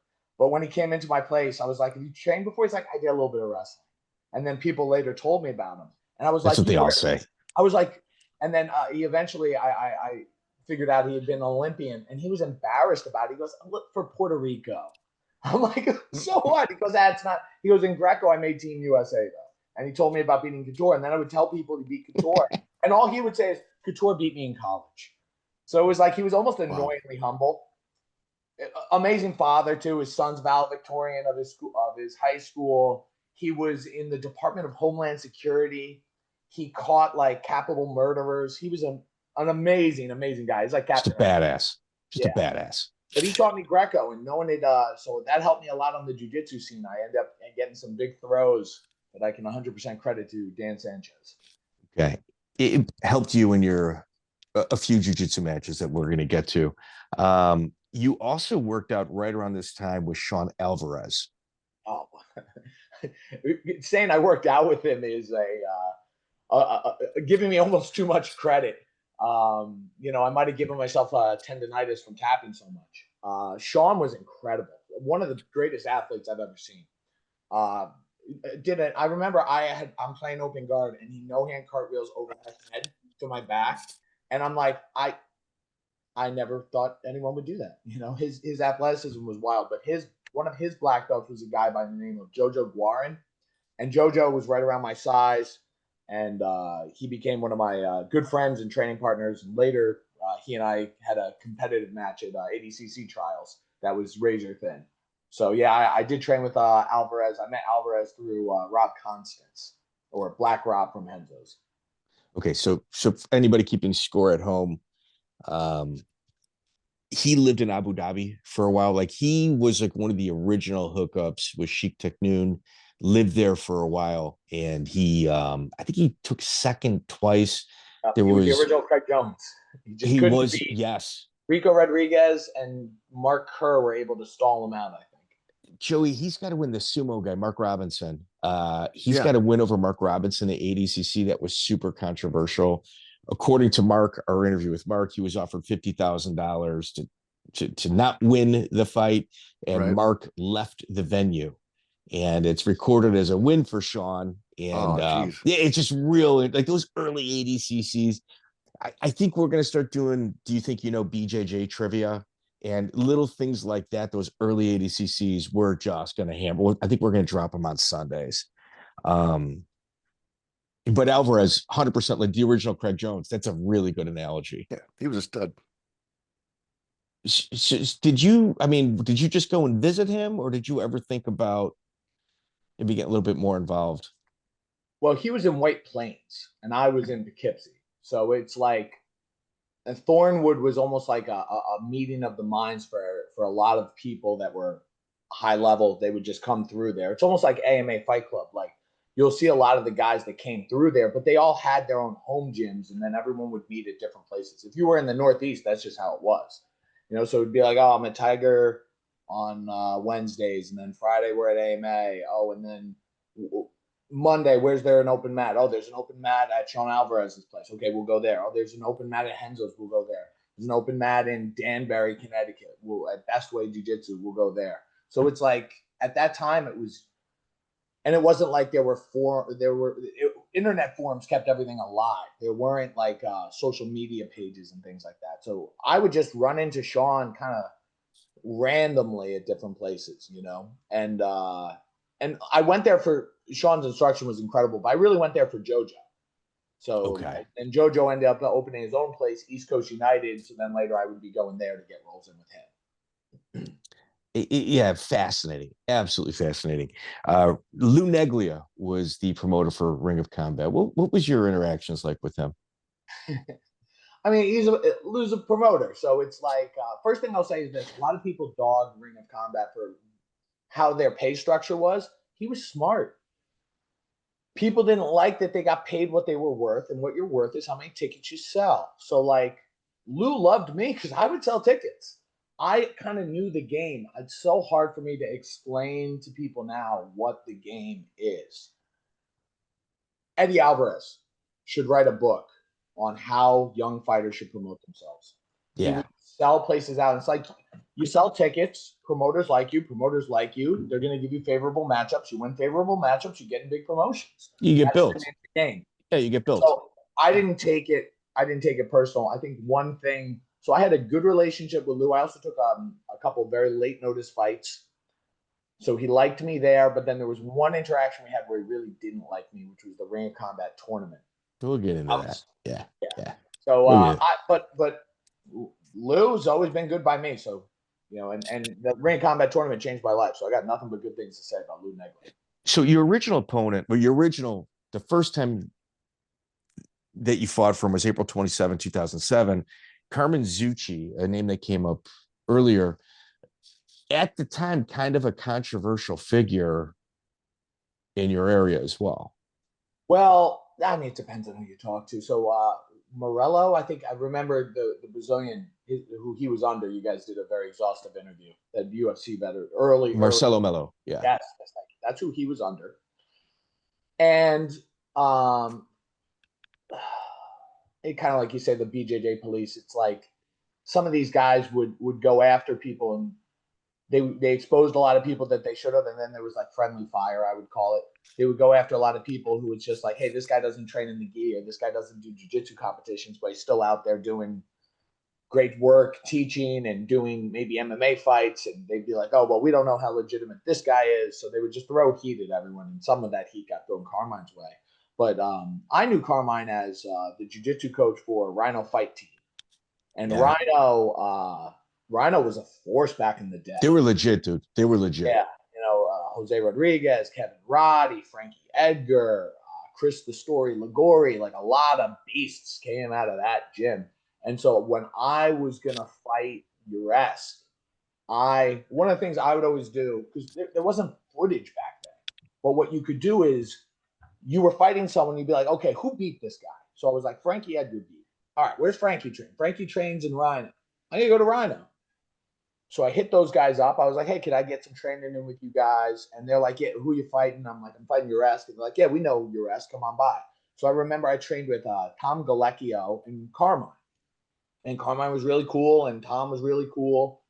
And so I got a lot of good work, and they gave me some good ideas and some strategies that I took into the fight. And then I wasn't supposed to fight Carmine. Carmine had an opponent pull out. He was supposed to fight at 185. I had an opponent pull out, which is the story of my life. For every fight I've had 3 pull out at 155. And then Neglia called me up to tell me my opponent had pulled out, but was like, hey, we got an opportunity for you to fight this other guy, Carmine. And so this is what happens when I visited jiu-jitsu school. I'm going to roll with you. In our first roll, I'm going to prove my point. If you're the coach, I'm going to show that, like, hey, I know what I'm doing. But I'm not going to try to embarrass. It's your gym. I'm going to be cool about things. So I had rolled with Carmine, and I kind of knew I could get him. But I want to say let him, but maybe I didn't fight. He put a submission up, and I didn't fight as hard. Okay, he got me. But I think in his head, he thought he really was getting me. But I knew, no, I was being cool. And when we fight, I'm not going to be cool. So I was like, yeah, I'll definitely take that fight. We negotiated at a weird catch weight. It was like 173, and he had to make weight the day of the fight. And I ended up just being able to impose my will on him. But Carmine was always super cool to me. He did what everyone did after I beat him, which is ask me for an immediate rematch. But it was almost like the Gracie challenge. Every time I caught people, they're like, give me another shot. I could do this. But really nice guy, really cool guy to me. Some people give him grief, but everyone's getting. Yeah, I think it was unfounded though. Like the grief that was given him, it was more like a false arrest, and they're not going to let it go. Yeah, I don't even understand, because some people, and even Mello sat there and was like, yeah, the guy was out there doing his best, and it's like, yeah, are you gonna always? Some people have this, oh, you're a black belt, you should be able to beat everyone in the world that's a belt below you or something. That's just not realistic. And Carmine got into it later. Like he was an older guy. It took a lot of guts for him to fight someone young and upcoming like me. And he had some good wins. Like, I think he was riding like a 2 or 3 fight win streak, Yeah. Were they the greatest guys in the world? Maybe not, but they were the guys that stepped up and, So, I got a lot of respect for Carmine. Yeah, no, I like him. He shot me a message after the Mello interview saying thank you. And, I as far as I'm concerned, the guy's a class act. I think his biggest issue is, all right, you want to talk some smack about him? All right, well, I'm just going to take the high road. It's just, I think that East Coast, they see somebody taking the high road or somebody not defending themselves. Let's pile on. I saw people saying Roy Nelson was legitimate once. Think about that. It's like the number of people that get painted. Mark Lehman, he's not legitimate. The guy. Oh my God. There's no one that's. People will say it about the Gracies themselves, so no one's above it. Isn't that wild? And it's usually like really lower belts with. And dude, I've never rolled, so I don't get into those conversations. Like you mentioned, Moneyberg. If my jiu-jitsu heroes call him a black belt, dude, I'm not getting involved in this conversation. He's a black belt. I mean, that's just kind of where I'm at. I'm not giving it any energy. So Zocchi, after that, you had a BJJ match with Ryan Hall, if my timeline is correct. Yeah. So would you set the table for Ryan Hall and then say what happened? Because this is unbelievable. Okay. Well, first it was a rematch. So I had actually beaten Ryan right before Ryan came to the forefront of, at the time, jiu-jitsu celebrity, which is he was under Lloyd. And Lloyd, there's so much to say about him, good, bad, and otherwise. But one thing that no one will ever dispute is he was the king marketer of the time. And so he started marketing first Mike Fowler. And I always wanted to match with Mike Fowler. And I used to enter. It was a weird thing. There was a couple of guys, the ones that got away, never got matches with them. I would enter a division and Fowler would lose. And he would never lose, and then he would lose the first round, and I would not have the opportunity to get a match with him.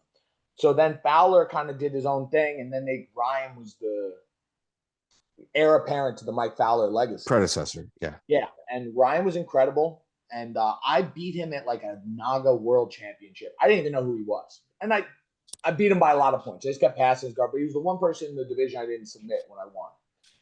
And so there would be all this talk on jiu-jitsu.net, and it would be like Ryan Hall versus this person, Ryan Hall versus this person, Ryan Hall versus this person. I got this guy. He's in his 50s now, but he's still a troll, Dave Karchmer. And Dave sat there, and he goes, "Hey, when is this rematch happening?" And he posted the video of myself beating Ryan, and it set the internet on fire. Everyone's like, "Oh, Ryan would smoke him. Brian who? This, that, and the other thing." And before you know it, this guy, Andrew Smith, who was a friend of mine and Ryan's, he ran US Grappling. And he's like, "Hey, I'll set this up." And I was just going to have a friendly match. I'm like, "Yeah, sure." And then Lloyd sees that there's some controversy. So he throws gasoline on the fire. And it becomes he didn't call it a bet. He said, "I'll put $1,000 submission reward," which to me, it was him betting me that it would be $1,000. "I'll bet you $1,000 you can't submit him." Yeah, you beat him the first time, couldn't submit him. And I became obsessed. And then all of these people started taking side bets. But the bets weren't who's going to win. The bets were how is Ryan going to submit Brian. I was so mad. Wow. It was Where like was here just doing push-ups and watching Ryan Hall videos. I became obsessed. I had a plan. This was my plan. I was like, I'm going to beat him.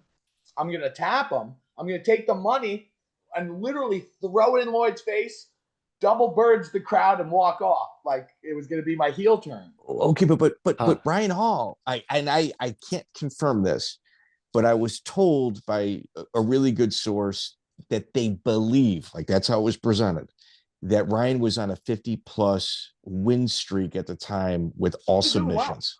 Oh, he was killing people, and all submissions, 50 in a row. Now the rematch. The Ryan win is the win that keeps on giving more, because he had beaten Renato Tavares, I believe, who's a very good black belt out of Florida, before our match, and then the match after ours, he beat Barrett Yoshida. So It's like I get to be mentioned in that, and so much of personally my grappling is psychological. If I believed I could win, I would win. If I believed I couldn't, I couldn't. And just because of our first match, and just Ryan's not he's not very assuming. And I was pretty physically assuming. I just had in my head, I'm going to kill this guy. And I obsessively, because there was no footage really. There's a couple matches of mine, but there wasn't much footage on me. So it really wasn't fair. Whereas Lloyd documented, he's since removed all of it because of their falling out, but he documented every match with Ryan. And it's funny because we have moves. There's a move, a hip bump sweep into a triangle that Ryan used to hit on everybody. And it's called the Ryangle at my place. So I actually got a lot better, and I have a debt of gratitude to Ryan because I got so much better because of that match, because I just studied it. And this is a rematch I don't want at this point because God knows he's gotten so amazing, and he's such a great figure within jiu-jitsu. But on that day, I wasn't losing. And yeah, so that went well for me. So Lloyd gives you the 1,000. Okay, yeah, so I tap him out. It's funny, I was playing these psychological tricks because we were in his hometown. Everyone's yelling Ryan. I convinced myself they're yelling Brian. I'm like, they're on my side. And, WWE. So I ended up hitting this arm bar. And, man, I destroyed his arm because he did not want to tap. And so the crowd goes nuts. And then Lloyd comes out with the money. And I'm like, all right, I'm not going to throw it back, but I'm going to refuse it. And the reason I wanted to refuse it was he never asked me if I wanted. It was supposed to be a friendly match. And I'm like, this money changed it. I didn't do this for money. I did this just to have a fun match. And it turned into this controversy. And he would release these videos of the buildup, which honestly I should be thankful for because really it gave me a name. But I didn't look at it that way. At that time, I was angry. So I was like, okay, I'm not going to throw it away. But he goes to take the money and refuse it. I go, no, thank you. He goes, take the money. I go, no, thank you. This wasn't about money. He leans into me. He goes, hey, buddy, just donate it or something. I don't care. And when I came out, there was a nice young lady who was doing a domestic violence charity. I was like, hey, you know what? That would be a nice thing. So I took the money and I walked over and I donated the money to her. And That was the smart move. That was the PR move. She's so happy. The crowd goes nuts. They had like an announcer, and Brian donates the money. It's funny because there was no live feed, so my friends are Dude, on the forums. They thought people were trolling because I was so broke at the time. I really could have used $1,000. So they're like, Brian taps Ryan with an armbar, donates money to domestic violence, and they're like, "This is ridiculous. What actually happened?" But yeah, Joey, it's so gangster. Like it's like who shot that video? Do you know?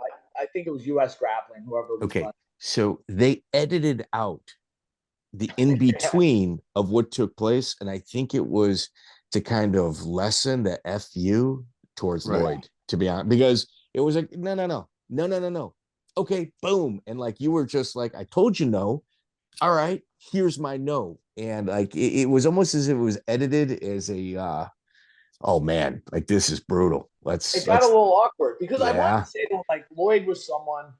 I have a lot of feelings, positive and negative on Lloyd, but Lloyd was someone that threw around money around broke people, and it's like they all would bend over backwards. Oh, Master Lloyd, this, and I'm like, look, man, the fact that you have money doesn't impress me, and this how little impressed me. Take your money, put it where the sun don't shine.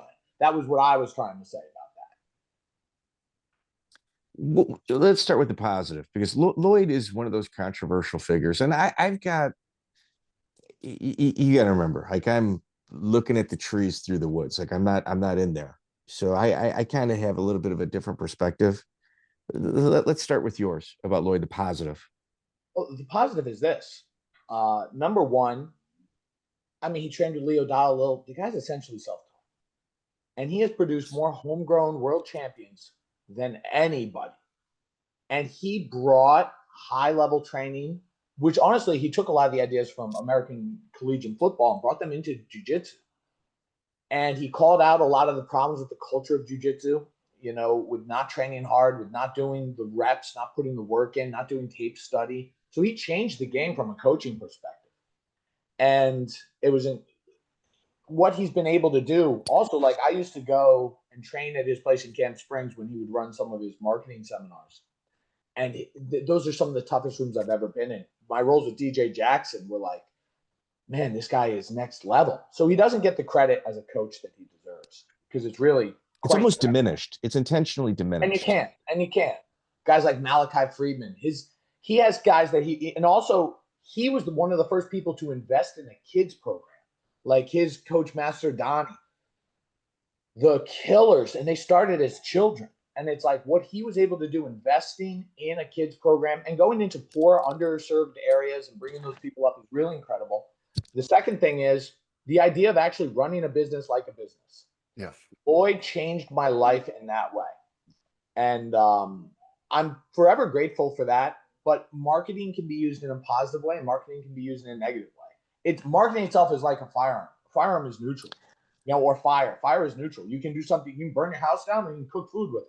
So the marketing that he did was used in positive ways. It was used in negative ways. It was also used against him. It was also weaponized against him. 100%. Some of that warranted, some of that not. I got a lot of friends who own a house, and they would not own a house if it wasn't for Lloyd.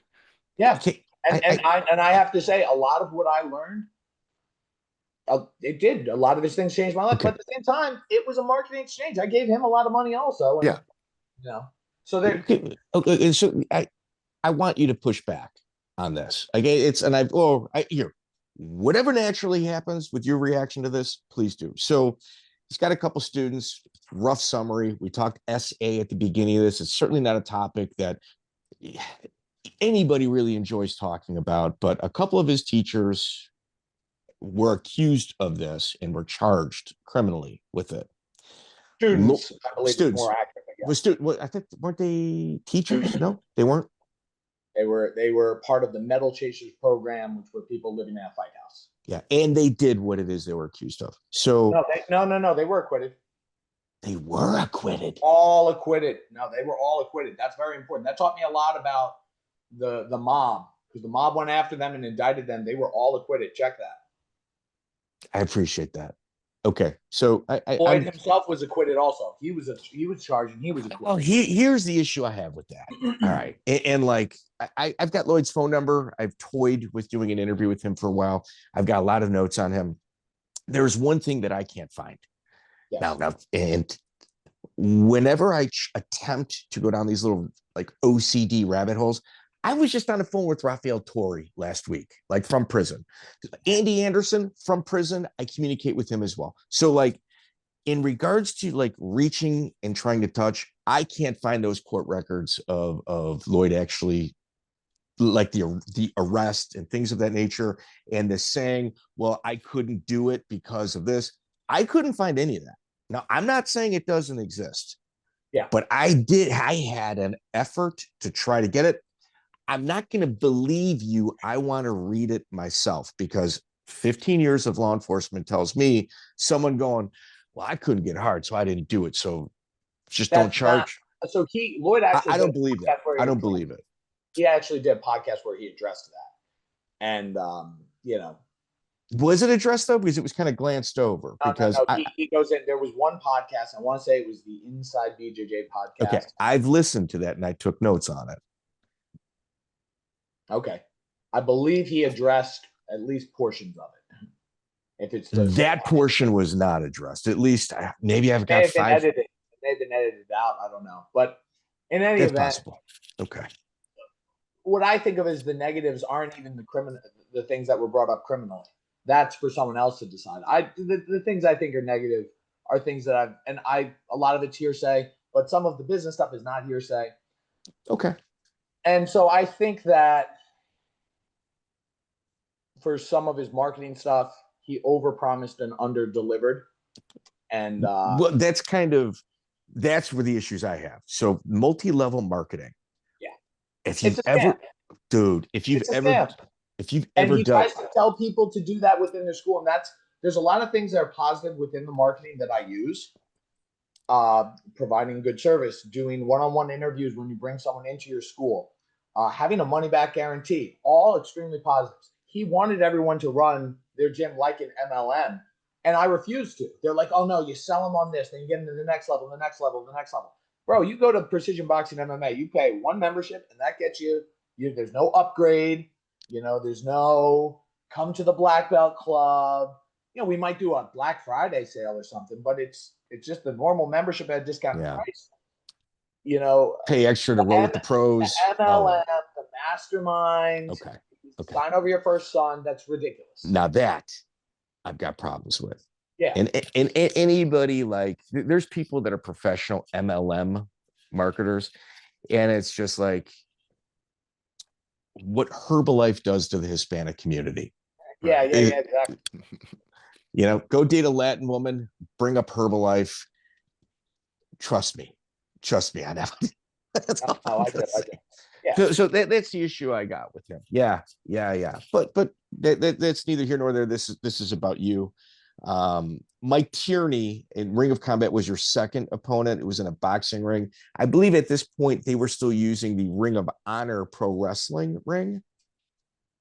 Well, what I always say is I'm so old school. I fought in Ring of Combat when it was in a ring, and it was a terrible idea because people used to routinely fall out of that thing.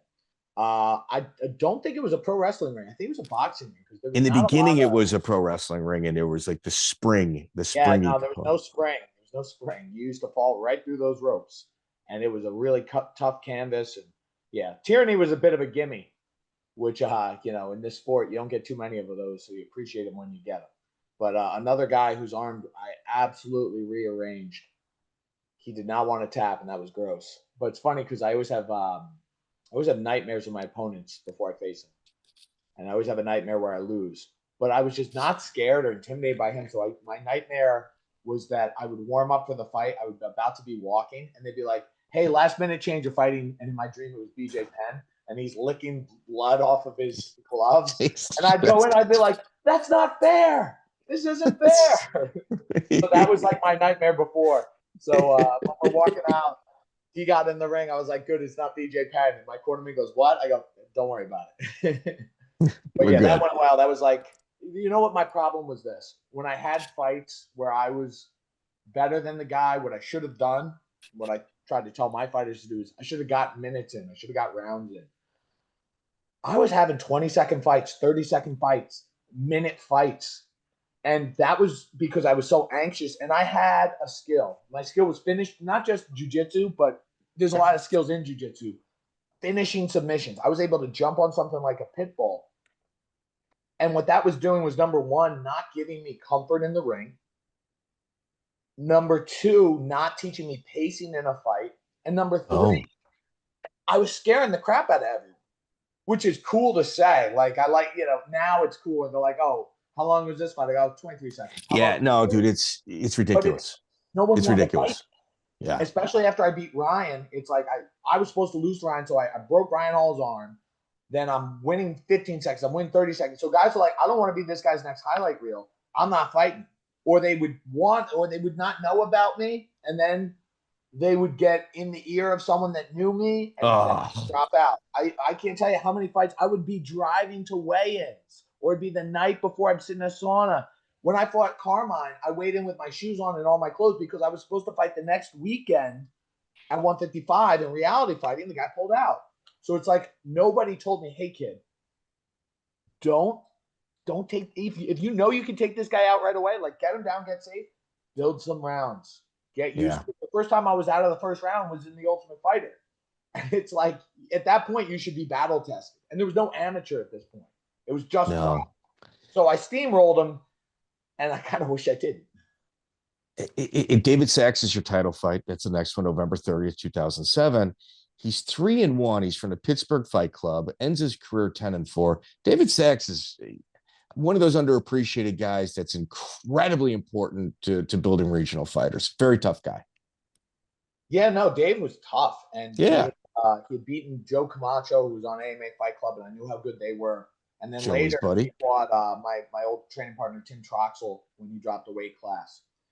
And Tim was a good fighter, man. And Dave was able to have his way with him.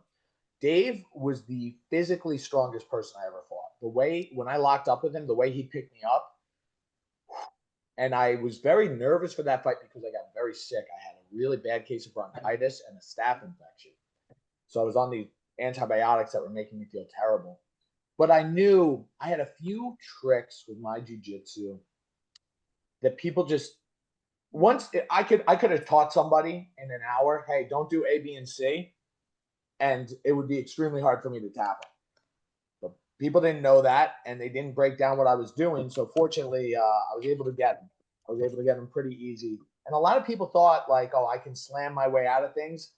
I had some ways to counter the slam, and I was just tough enough to take it. So fortunately, a wrestler at that time was the ideal matchup for me.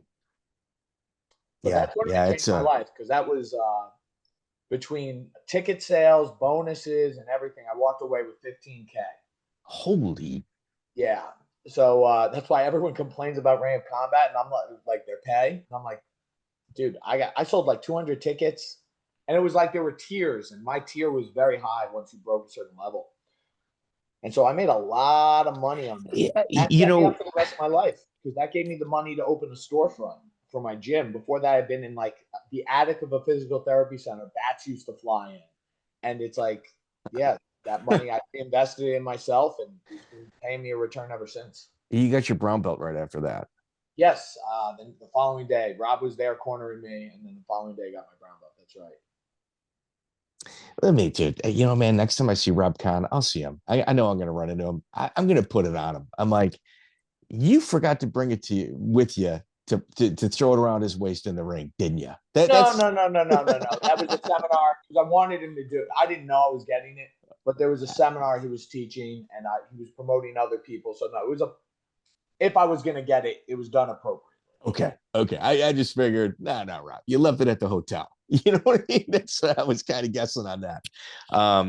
Okay. So Rob Kahn, if you look at the early landscape of the Ultimate Fighter, Rob Kahn has an abundance of people that he has sent there. He was like a direct feeder for it. So you go from that fight, brown belt, the Tough 8 tryout. Can you bring us through it? Sure. So I had actually almost gotten on the Tough 5. Ooh. And I remember in the trial for Tough 5, I choked a guy unconscious, and like he had a seizure, and Dana White came out to revive him, and it made this big impact.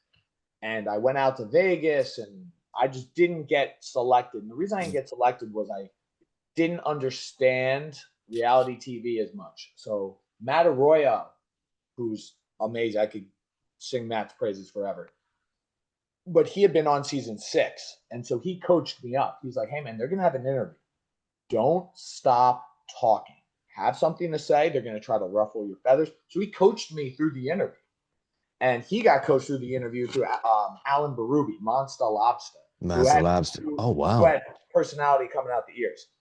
And so, yeah, once I got through that tryout, it was all, I just nailed the interviews. When did you know you got it? I mean, like in your head, you go, boom, I got this. When I won the Ring of Combat title, I knew, because everyone that had done that went on to bigger things. You know, I think Mike Macenzio or someone had won it, and he got into the UFC. Binky Jones had won it, and he got signed by Elite XC. It was like, when you won this, I mean, it's silly what I take pride in versus what other people do. Like a big thing that I took pride in was that I was in Full Contact Fighter. I had my picture and a full interview in Full Contact Fighter. And to me, that was when you were on someone's radar. So I knew after I won that something big's going to happen, whether it's Bellator or Elite XC or Bodog was big at the time, or the. So I worked for Bodog at that time. And so I in my head, something big was going to happen, and we went to the tryouts. And I remember one thing that happened in the tryouts was I'm looking at a lot of these guys, and I'm like, oh, I'm going to kill this guy, I'm going to kill this guy, I'm going to kill this guy. There were 2 people I didn't want to fight because I knew they were dangerous, and they were dangerous on the ground. One was Phil Nover. I knew him from the ring combat. I was like, Phil is tough. And then the second was Brandon Garner, because Brandon knew Rob, so he knew our style. And I was like, I don't want to fight him. And he had wins over some people that had been in the UFC before. So Brandon Garner was who was really, really nervous to fight. And I was like a little panicky over it. And my friend was like, this was during the tryout. There's 50 people at the tryout. And he's like, dude, you don't even know that you're facing this guy. Chill out. I was like, yeah, you're right. And then they were like, Brian McLaughlin versus, and they said Brandon Garner. I was like, oh, God. And it was funny because he thought the same thing. We talked later, and it's like both of us were like, I'm saying not Brandon. He's saying not Brian. So it was kind of funny in that way. You made it happen. Yeah. How would you describe your fight with him? So the fight went, first I was like one of the last fights, which, watching everybody else go out and get carted to the hospital and stuff, it's always the worst. It's the best when you can go early. So the nerves were riding up, and I'm like, and this was how it was with everything. I didn't look at it because I was over prepared in jiu-jitsu. Striking, I had wrestling, but I'm like, if I can get this on the ground, I don't even care if I'm on bottom. If we're on the ground, I'm going to win. They're having an MMA fight. I'm having a jiu-jitsu match, and I only need 1 submission. So as soon as I got that first takedown, I blast doubled him. I was like, I'm gonna be in the UFC. And he's very hard to finish, but I'm like, it's a 2-round fight. I'm gonna put a pace on him, and I'm gonna win. Dominated the first round, got a bunch of takedowns, guard passes, landed some elbows, nothing too devastating, but it's funny. I threw some just kicks to throw him off, and that's what he actually said. I hit him in the elbow. He goes, dude, my arm went numb. So then the second round, I took him down, and I was feeling great, and I got a little too eager to finish him. And I remember when I went to take his back, he scrambled to his feet, and you have these split-second things. I learned a lot about fighting through this fight. I remember in a moment. It's the longest you've been in the ring up until this point. For a hot moment, he stands up, and I go, okay, I can go to my guard, but then I'm on bottom. Or I can fight to my feet, but I could get kneed. Or I can just stay on my knees and shoot the double. He can't knee me. And he knees me in the face. The knee hurt me, but this is where I made a huge mistake. They say protect yourself at all times. And I did not protect myself at all times. I get kneed in the face, and I look at the ref and go, hey, he kneed me. And while I'm there, he uncorks a right hand and blasts me with the right hand. The right hand was what hurt me, not the knee. If you don't look carefully, you'll miss it. And the only reason I got hit with the right hand was because when I got hit with the knee, I turned to the ref to tell him. It was almost like when Michael Bisping loses his mouthpiece and he points and he gets hit with the knee by Anderson. And then I also realized whether something is a no contest or a disqualification hinges entirely on how the guilty party acts. Now, I legitimately think Brendan didn't mean to do it. But he sits there and he goes like, oh, I'm so sorry. I'm so sorry.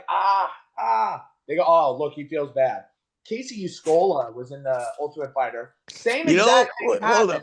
But I he agree sits with there that. saying, this guy's a, BITCH. And so they called it a DQ. Piotr Jan does the exact same thing to Aljamain Sterling. And he just has he has a stoic Russian, I don't give a damn face. So if you just look really sorry, it's a no contest. So then I like that. Hold up. I'm stealing that. I am 100% stealing that from you. Okay. Feel free. Okay.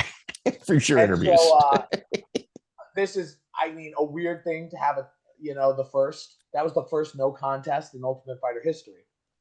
And I didn't want it to be, I wanted to keep fighting. I learned this too. The ref goes, are you ready to fight? And I thought it was like a low blow. I get 5 minutes. Right. And some people will give you 5 minutes. Because I went nuts on the rules on this. And then I actually read the rule. And at the time, you were not allowed to give 5 minutes. The ref actually got it right. You are only supposed to give 5 minutes for a low blow. For a strike to the back of the head, a hit, an eye poke. The ref, I guess at their discretion, they'll give it, but they do not have to give you 5 minutes to recover. So they go, how do you feel? I go, look, I'm really dizzy. Give me 5 minutes and I'll be fine. Because I'm winning this fight. There's only a minute left in the fight. I just don't want to walk into something stupid because I got rocked with an illegal shot. And as soon as I say I'm really dizzy, they call it off. And I want to be, no. I'll keep fighting. But then I'm sitting there like, okay, well, they called the fight off. It's a tournament. You have to have someone move forward. They're going to DQ him. No worries. Then they go no contest. Fortunately, they edit this out. I flip my lid because I'm like, what's going on? And they don't tell me you have to go to the hospital. I don't want to go to the hospital because I'm like, nothing they're going to say at the hospital is going to help me. No. You refuse that in this instance for sure. But they say, listen, dude, you're so fucking smart. Dude, wait, hold on. I got to say this. Brian, you are so I've looked at your fights. I've looked at the way you move. Your in and outside of the mat and ring IQ is very, very high. You're one of these guys behind your back when I'm talking to people that know you. I'm like, jiu-jitsu ruined this guy's life. He's not supposed to be here. He's supposed to be an attorney. He's supposed to be an accountant. He's supposed to be a lawyer. His parents are pissed. Like if he didn't have a successful business, my brother's a PhD chemist. My other brother's got an MBA. Yeah. Got an master's degree. You're right about that. They are. Dude. You're very, very. I'd even thrown around. First off, go ahead, and then I'll give my assessment. I apologize. The paramedic grabs me. He whispers in my ear. He's like, "Bro, I saw the fight. You won every exchange. They have to pick someone. They're going to pick you. They're looking for brain bleeds. You know you don't have that. Just come in the hospital." I'm like, "You think?" He's like, "I think so. Trust me." So he talks me in there. I go to the hospital, and everyone else there most of the people there lost their fight. So they're looking at me like, "Oh, you lose." I go, "Man, I'm going to the house. I don't know about you guys." Sucker. And Dana says before I leave, he says something to me like, "We're taking care of you. Don't worry. Just go to the hospital." Because he just wants me to go to the hospital. He just said, "We'll give you $1 million. Go to the hospital." Right. I go to the hospital, and they're feeling around, and the woman goes, "Well, you have a broken nose." I got hit in the jaw. So I look at this woman like, "I have a broken nose." She goes, "Your nose is all swollen." I go, "That happened before the fight. My nose is always swollen like that. I'll bet you $100. I don't have a broken nose." She throws the MRI results down. And she goes, "You owe me $100." And I'm not thinking at this point, because I've seen The Ultimate Fighter. Chris Lieben was missing like a chunk of his hand. There are people with their face rearranged. I'm like, a broken nose. All those guys are broken, but those aren't documented. Mine's documented. And that's where I screwed up. So they go and they tell me, like, essentially Dana's like, it's almost like in boxing. If an illegal blow ends the fight, they go to the scorecards. I went to the scorecards. I won. It's so weird because if you look on the official result, it'll say winner by no contest, Brian McLaughlin. I call it a win by decision, whatever. So I'm in the house. And then they could have just kicked me out, but this is where I wasn't smart. They wanted the drama of me getting kicked out, and they made me look like I was an idiot that I didn't know to leave. What they used to do was just take you out of shot and be like, "Hey, we're going to go grab you."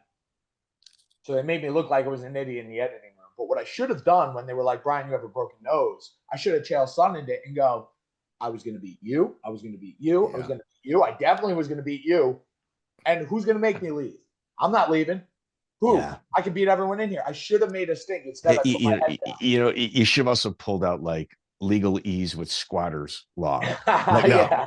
no. You And, guys and better get the sheriff's department to get me out of here. in my head, at this point, you have to understand, at this point, every single person who had been medically disqualified, including that Armenian guy that broke his arm rolling with Mac Danzig, who didn't even get a fight. Yeah. And they had all gotten brought back. Shit, we talked about that. Corey, who blew his knee out. So I'm like, I looked at it. This is funny. Once I calmed down, I thought about it. And I'm like, all right, there's controversy. There's a storyline here. I'm going to get to fight in the UFC, which was the only reason I was doing this. This is great. So I sat there. I was like, and I don't have to be locked in, a house with these animals doing God knows what. I don't drink. I'm not a party guy. I don't have to worry about the edit machine. So I was like actually happy once I got home. Yeah. This was the first season that they didn't take people that had won their fight or they had gotten in the house. So I remember I got and I was told, don't take any other fights. You're still under contract. So I'm like, okay, great. Wait. Let me interject. Joey and I have had this exact same conversation in preparation for this. Like, there's no reason that he should, like, that doesn't even make sense. Like, go ahead. There was one reason, which is the guy who replaced me, Rolly Delgado, who's a great guy, coaches Bryce Mitchell now. I see him at the events. Rolly had a beef with Junie Brownie, and he was good for TV. He was a personality. So they wanted him. They were like, well, we could have Brian, who we got 5 seconds of clips of, or we could have Rolly. Let's get Rolly. Even though he lost his fight to get in, he lost his fight on the house, and then he got a fight in the finale, and he won. So... And they were also kind of making fun of his black belt. That's another guy that, which is stupid. It's just dumb. It's like, But in any event, that was what I didn't think of. I didn't leave enough of an impression. Had I caused this stink before I left, that could have been something they called back to. And so then they told me, just get a win. Just get a win. So I was like in the market for an easy fight. Oh, well, let me set the table on this. Sure. You're an easy market for an easy fight. Yeah, January 17, 2009, Reality Fighting. That's Kirk Jenis, his organization. He gives you Rene Nazare. Yes, Rene Nazare Azevedo. Would you like to give a little background on him? Oh, sure. So the problem was I was in this spot and I stayed in this purgatory where it was like I was a tough enough fight that people didn't want to take it, but I was not a big enough name that beating me would be a huge win. And keep in mind, 2007 was David Sachs. This is 2009. Yeah. So I'm fresh off the Ultimate Fighter. I'm cruising I'm just looking for a showcase fight, and no one will take the fight. And so then Lucy. So then finally, you say Keurig was part of it. I was thinking it as Kip Kohler, who ran Naga also. Yeah. And so, Joe. Well, Keurig was your referee. Kip Kohler was. Thank you for the correction. Yeah. So in any event, Joe Cuff is the matchmaker, and Joe I've known through the grappling team forever. And Joe just goes, "Listen, man, I'm going to level with you. Nobody wants to fight you, but we have one other guy, and no one wants to fight him, and they both have the same fight." And so they sit there and they try to sell it, and he doesn't. I really like Joe because he doesn't sell it. He's like, dude, this guy. He was like, he won a major black belt title. There used to be 2 world championships. There was like CBJJ and COBJJ. I think he'd won the COBJJ. Well, he's a black belt title holder. He's really tough. And like, did you know who he beat in 2001? No. Andre Galvao. I wish I knew that. Well, now that's going to be on my resume. I know that he beat the guy that Luis Azevedo, who fought in Pride and beat Anderson Silva. He's a tough bastard. He beat Andre Galvao 8 years prior to this, so it wasn't like. No, he was good, but I sat there and I was like, look, in my head, I'm like, I got to build this momentum. Like, if someone will fight me, fine. And the idea was I was boxing a lot. And I had thought everyone's gonna think I'm gonna take him down. I'm gonna unveil my boxing. And I had a couple boxing matches I won, and it was just I got out there, and as soon as he hit me once, I had landed some good leg kicks, some good punches. He hit me once, and then I shot in just on reflex. As I'm shooting at him, I'm like, I'm not supposed to do this. I end up getting him in a triangle choke, And I'm like, oh my God, I'm going to tap this guy out.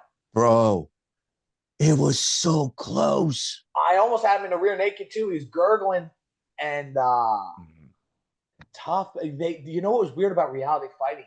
They do 3 minutes at the time for some reason. They did a 3-minute round. Dude, it's so bullshit. You had I me. sat there like, I got him. And then the round ends and he kind of even stumbles. But I had such an adrenaline dump because it's like, I'm thinking, I was a head case for a fight, and I'm thinking about the UFC, and I'm thinking about getting back in there, and I'm thinking about how I'm going to submit this great jiu-jitsu guy. And then I'm like, okay, I got to forget that and dial in for round 2. In round 2, he beats the brakes off me. It seemed like you had I landed a lot of leg kicks. And so, I mean, these were hard kicks. It was thundering. And I'm like, bro, I hit this guy with 3 or 4 more kicks. He's done. I land a hard kick at first. And I was doing what you're supposed to do, which is you set your kicks up. You don't throw a naked kick. But at a certain point, I'm just like, just kick him. And I kick outside up, and he lands a 2-3-2. And he was supposed to be this jiu-jitsu guy. And this is the fight where he decided to show me, like, yeah, but I also punch really, really hard. And so he kicks my ass the second round. But what's good is he had the same adrenaline dump I had. So now we come out for the third. We're both exhausted. It was a coin toss third. Yeah. And where it's kind of sloppy on the feet, but then I get a takedown. And this is where I learned a lot from, just as a coach now. I got this takedown, and just for a second, I went, oh, let me just relax. And in that second, he throws an arm bar up.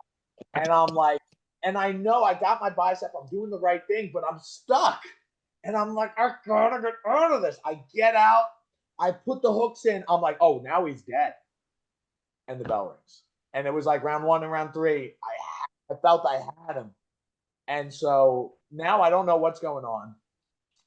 I don't know. I'm thinking maybe 10-8 was the first round, but maybe 10-8 was the second round. And this is the one thing that I don't love about that fight. Before the judges' scorecards are turned in, the announcer, and he's just trying to be an announcer and get people excited, he goes, let's hear it if you think Brian won. Oh, dude, it's so lame. It's so friggin' lame. He was coaching out of Massachusetts. And they go, let's hear if you think Rene won. And the place almost exploded. The walls are shaking. And that can have an influence one way or the other. Also, if you're a judge, if you're a judge, you might even think I won, but you might go, hey, I got to go in this parking lot later. Yeah. And I don't want everyone, to kill me. And so I knew at that point, I'm like, all right, I didn't win. And so props to Rene, though. In a weird way, Rene being so respectful hurt me because no one wanted to fight. I thought, okay, I lost the fight. Now I'm not going to get in the UFC, but now it'll be easier to get fights because I don't have this undefeated record. But Rene just started steamrolling everybody. Dude, he wins 10 in a row. Yeah. So, and he was really cool. When they'd interview, they'd be like, what's your toughest match? And he would sing my praise. He'd be like, oh, Brian McLaughlin. That dude, fucking tough, man. I thought he was going to be easy. You'd pack a lunch if you fight Brian McLaughlin. So people would hear that and then have to fight me.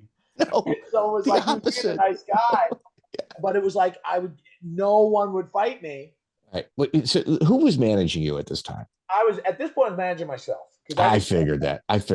And I'm not trying to be rude here, but like a real manager, had you had that, what they would have done is said, hey, Brian, one of the other contestants that fell off, maybe it didn't get into the house, you're going to fight them on Lou Neglia's show.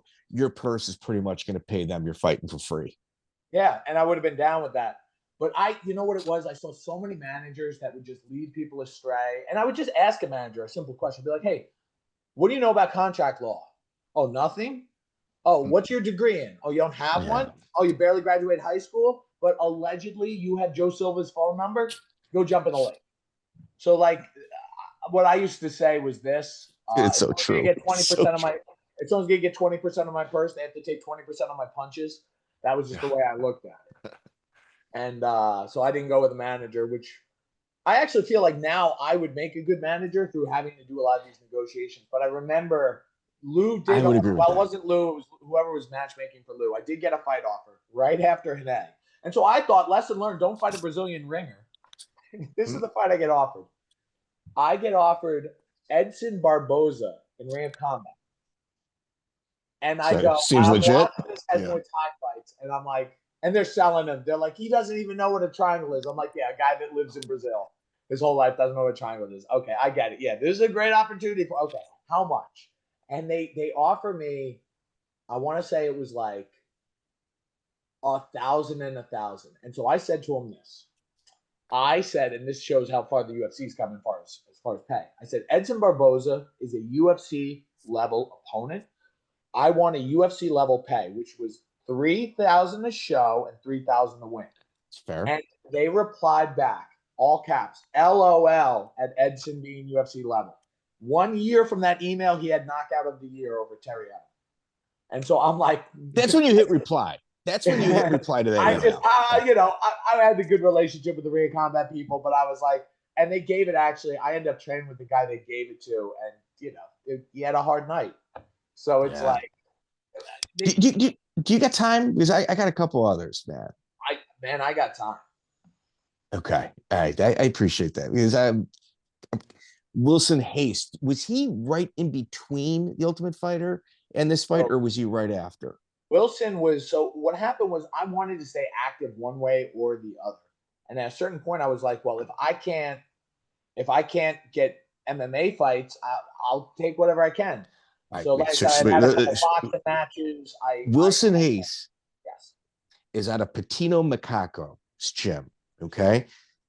He is their golden boy.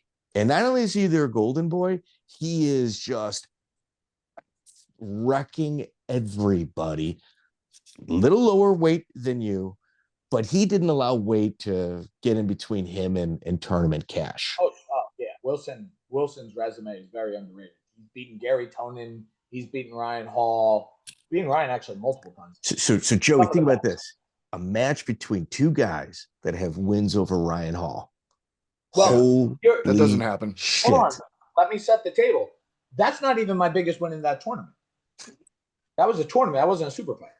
Okay. So I was trying to stay active in jiu-jitsu, and I had a lot of success in jiu-jitsu. But I was always the guy that would, I said, my silver and bronze medal list is very good. You did not, I had a little bit of Chael Sonnen in me. You did not want me in the quarterfinals, but you wanted me in the finals because I would choke. Okay. Brown belt Pan Ams, second place. And so I sat there and I have this match. I get entered into this tournament. And they were putting, Ryan Hall was in it. He actually loses first round. And ADCC trials. I got that too. So I sit there, I submit the first guy, submit the second guy, submit the third guy. I lose to Enrico Coco. Enrico Coco ends up winning. I couldn't find that result, dude. Yeah, so I'll tell you how that went. This was the first. Wait. First, let's finish with Hayes, and then we'll go. Okay. Well, this is important. This leads into that. Okay. So Enrico, I used to name hunt. If you had a big name in jiu-jitsu, was coming after you. Jeff Glover, Ryan Hall, Enrico Coco was getting a big name. I went down to Miami just to get a match with him because I knew he was going to be at this Naga. I went up a weight class. I win, he wins. We meet in the finals. He beats me by 1 point. But he psychologically broke me. I was throwing the kitchen sink at him. He's getting out. I went off the mat, and I did the, let me be tired and slowly pretend my clothes are undone. He sprints to the center of the mat and starts doing jumping jacks. Beats me by 1 point. I go to do ADCC trials. I'm at the hotel the night before, and he's like this kind of peace, love hippie. He goes, "Hey, man, what's up?" And I go, "Oh, no, not this guy." And we're in the same division, but we're at opposite ends of the bracket. I win first match, he wins first match. I win second match, he wins second match. I win third match, he wins third match. I'm like, no, this is the guy I wanted to avoid. I shoot in, he guillotines me. He wins everything, goes to trials, faces Chrome Gracie. Almost beats Chrome Gracie. Dude, Chrome Gracie's Abu Dhabi run is legendary. He ends up, I believe Coco's won trials 3 times. So I enter, so then after I'm dejected, Brian Simmons is like, hey, you want in this all-star tournament? We're going to put Ryan in it. We'll put you guys at opposite ends. Hopefully you meet in the finals. It'll be another thing. I'm like, yeah, sure. Ryan loses in the first match to Mike Wacker, who's actually from my town also. I actually came up the ranks with him. Huge upset. Ryan had just won trials for the West Coast. I win my first match. I beat this guy, Wesley Gann. Then my next match is Enrico.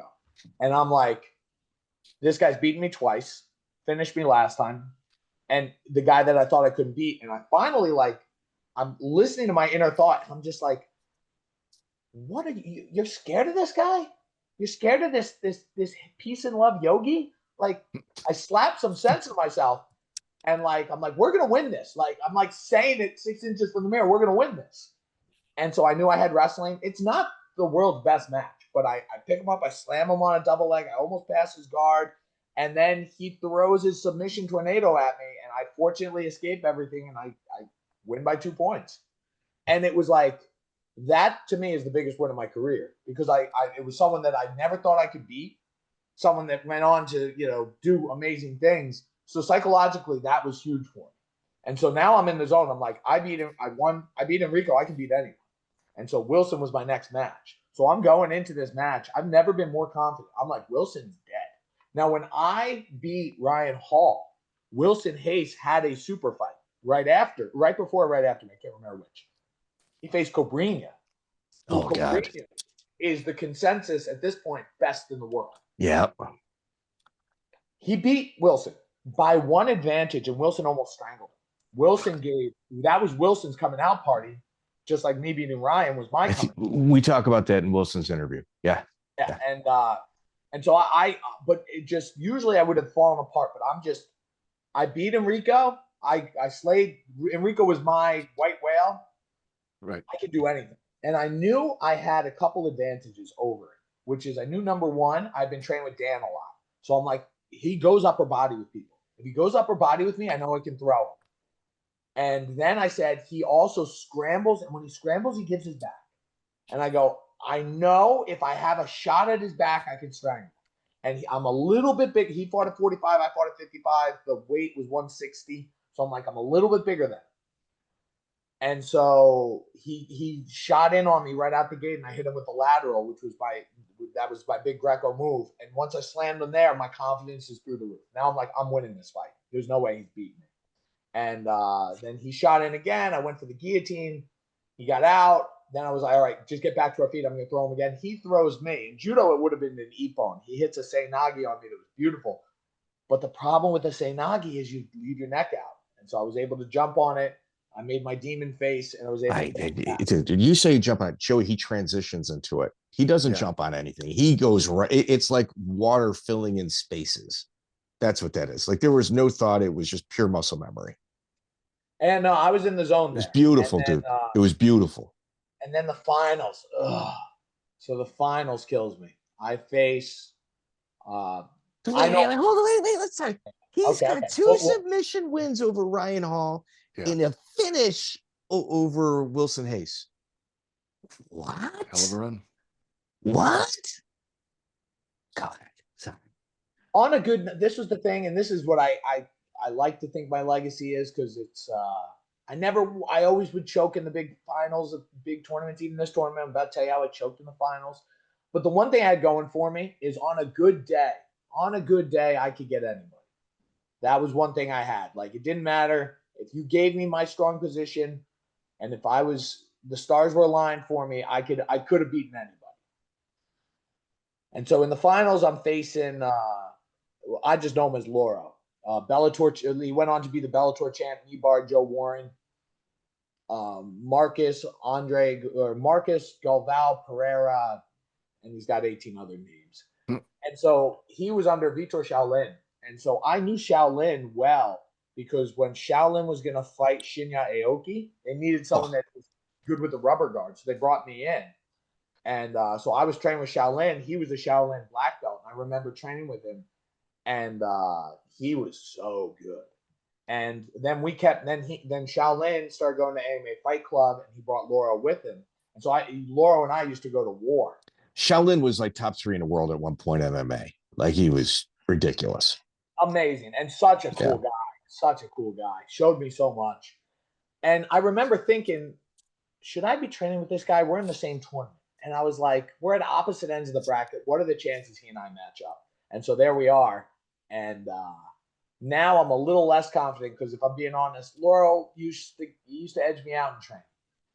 And so we go, and he goes for an omoplata, and I use it's actually the same move that I caught Ryan in, a back step out of the omoplata to try to armbar. He pulls his arm out, he gets 2 points for the Like what Matt Hughes did against George St. Pierre is how I would. Kind of, yeah. But it's from an omoplata instead of a Kimura. Okay. So I end up getting behind, and then he just gets on his bicycle, which I can't blame him. There's $1,000 on the line, and ends up winning by 2 points. So it was a weird thing in that I'm sitting there afterwards, and I'm like, I beat the guy that.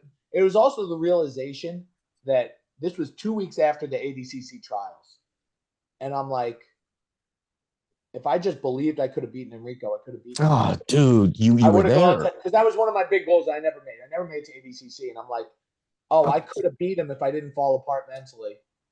In 2009, I think it was in Trenton. Was it 2007? It was in Trenton. 2000. It was 2007. It was in Trenton. No, 2009 was this one. So I was at the Trenton, New Jersey ADCC. I was one of the workers there. That was the one where I was doing great until I ran into Enrico, and right after the finals was the next, so I took third. And so it was the realization. I'm like, God, if you just got it together, you could have. So that's like so much of. But I feel it's good because it drives me as a coach. I sit there and I think about the Ultimate Fighter. I'm like, had you not said you felt dizzy, you could have gone out there. You wouldn't have gone to the hospital. You could have won the Ultimate Fighter. Had you not choked in the finals, you could have won the Brown Belt Pan Ams. Had you not choked in the semifinals, you could have gone to ADCC. And here you are, another choking in the finals. You could have had this tortured. Yeah. But in a way, it's good because it means that I've got more work to do, and when someone falls apart mentally in a fight, I can be like, hey, I've been there. And I can help talk them through and give me kind of the self-talk that I need to see a sports psychologist probably. And I didn't, you think I need a manager maybe, and maybe you were right. But what I really needed was a sports psychologist. Right. So jiu-jitsu, I was it could have been the coulda, woulda, shoulda, and then I did one more. The big one was the trials, ADCC trials again. Won my first match, won my second match, won my third match. I ran into Wagner Hosha. Wagner though is different. I think he belongs. I think he belongs in the ADCC Hall of Fame based on his last performance. I mean, what he's doing now is so inspiring. But it's like, I could have beaten a lot of those guys I lost to. I could have beaten them. The Wagner match doesn't keep me awake at night because I'm like, dude. Did he take silver that year?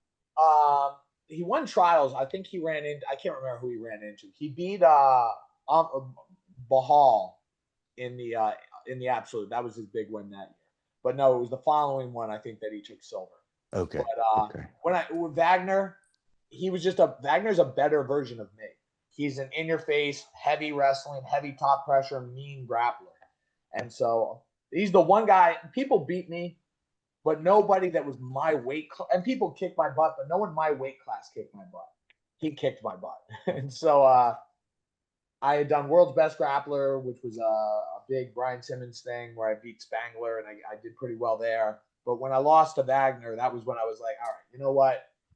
We're going to focus on coaching. Yeah. So Spangler, another really, really Shawn Spangler, really respected guy. Can we do one more? Would you mind? I got one more. I cleared my schedule. I'll stay here forever and a day. Okay. You know what I mean? We try not to impede too much, but all right. Cage Fighting Extreme. That was August 22nd, 2009. Wartown Beatdown. Yeah. Before we even get into the opponent, I mean, you know what's coming. Gary Foreman is the referee. His wife, Linda Shields, is the promoter. What's it like dealing with them? They've got a reputation. Okay, so dealing with them was, I got to set the table this way. I was supposed to fight a guy by the name of Don Carlos Klaus from the Bomb Squad. You want a good interview? Get Ryan Ciotoli from the Bomb Squad. John Jones' original coach. Yes. Coach. They were a storied team.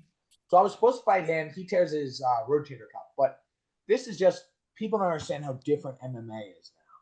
Like, people think because I was on The Ultimate Fighter, they think I got like $100,000. I'm like, guys, I fought that for free. And so this is when it really hit home. Like, I went from fighting on The Ultimate Fighter, and before that was at Ring Combat, the Tropicana sold out, on pay-per-view, $15,000. Now, I was supposed to fight Don Carlos Klaus on an Indian reservation, because it was still legal in New York, with a promoter whose name I only know of as Snake. And back in the day when someone would call you, if they had a company, their company would come up. So it was Snake from Vivid Video. And if you're old enough, and wealthy enough, you know what Vivid Video is. All right. So he's one of these guys that does like 30 fights on the same fight card. This is not for Wartown Beatdown though. This is for some other. Okay. So I'm like, I'm fighting on an illegal fight on an Indian reservation with Snake from the adult industry. And then Don Carlos pulls out, and then I see on the Underground Forum, which is how fights used to get put back together, Matt Lee was my connect. Very good fighter. I've heard interviews with him. I forget where. I don't know if you guys had him on, but no, such a veteran. He's respected. He's very well respected. So Matt Lee is like, hey, we need a 170 pounder. And I'm overweight because I started eating pizza after, I found out Don Carlos was out. And so I'm like, I'll do it, but I'm a little undersized. Who are you fighting? They're like, oh, we got another 55er. He had a bad weight cut or something. So he's going up to 70. So you're basically 2 55ers that just don't have to cut weight. So I'm like, cool. Give me the address. Lucy. Sorry, my dog's. We can't even hear it. You're good. So anyway, they give me the address. I call my uncle. I'm like, hey, last minute. I think I took it on a Tuesday and the fight was like on a Saturday. There was no notice. And so I sat there. I was like, hey, Nick being my uncle, was like, I got to fight. And he's like, what's the address? I give it to him. And he Googles it. And he goes, brother, you're fighting in a strip club. I go, no. He goes, yeah. I call the promoter. I go, hey, man, I'm down for whatever. All right. But can I ask you a question? He goes, yeah. I go, am I fighting in a strip club? And he goes, you are not fighting in a strip club. I go, oh, who? He goes, you are fighting in a strip club parking lot. Yeah. I'm like, what? He goes, it's an outdoor event. I go, what if it rains? He goes, we got a tent. You're good. I go to the weigh-ins. Who do I see at the weigh-ins? My old rival, Dave Sachs, is fighting on the card. I end up wrapping his hands because he doesn't have anybody there to corner. And it's a weird thing. Like, you're waiting to get on the scale and the girls are trying to get your money. And I'm like, hey, I'm not here for that. But I'm about to get into my underwear. Yeah. Would you mind stepping back a little bit? Yeah, so Louis Felix is my opponent. And now Louis, it's hard to look his record up because he fought under like 5 different names. He's had a zillion fights. A guy who deserved to be in the UFC. He has some major wins. Yeah, he's under Triforce. And it's Pete and Keith Jeffrey, also of like Team Santos. Super tough guy, really good stand-up. And he ended up knocking out, who's that guy from Arizona? Had a million fights. Drew Fickett. There's Drew Fickett, there's Shannon Rich, there's Fickett, Joe Riggs. Okay. No, he knocked out Drew Fickett though. Holy shit, that is head kick. Not. Head oh kick. my Now listen, God. the head kick was this. This is the Louis Felix special. He does. It's like a drop kick. He jumps way up high, falls to his back as he's kicking you in the head. They knocked Drew Fickett out with that. So I'll set the table for the fight. We go out. And I'm very confident in this because he's a wrestler. He was a state champion, but he was a state champion out of Rhode Island. So I'm like, I'm not too worried about that. I'm confident I can take this kid down. I've been training with Olympians. So we go out there, boom, blast double him right away. Jump, going for different submissions. I jump on his back. Or no, he slides out, gets to his feet. I'm a little tired. I realized at the time off, I didn't get as good a cardio as I thought. He hits me with that drop kick. And when he hits me with it, the crowd erupts. And there's not very good acoustics because it's outdoors. But when he hits me with it, he falls and he kind of gives his back. I jump on his back and I put a choke on him. And the ref pries me off. I think I've won the fight. I'm like, great. I'm celebrating. Weird. And keep in mind, this is the promoter's husband. Well, what happened was it's not the ref's fault. It was whoever had the horn. The horn wasn't very loud. When he hits me with the head kick, every single person there was there to see Louis. They erupt. No one can hear the bell. I jump on his back. The ref pulls me off. I think I've won. They have to get my corner thinks I've won. They have to get on the microphone and go, that was the round. The fight is still going. Oh. And bro, I couldn't figure it out, but that's why the setup. Round. That's not the fight. That's the round. Bro, These two don't have the best of reputations. Well, I don't know if you're Well, aware they of that are or not. hosting at a strip club parking lot, They Mike. don't, What do you Joey. expect? Joey, the few contacts I have in that area, they're like, "Oh, bro, this is where you're gonna hit gold. Hit the promoter. Here's the husband. Here's the name." in any event, I'm sitting there, and it's kind of like when I'm going back to the Anderson Silva Bisping thing where he's celebrating, and they gotta like tell him like, bro, this is still going on.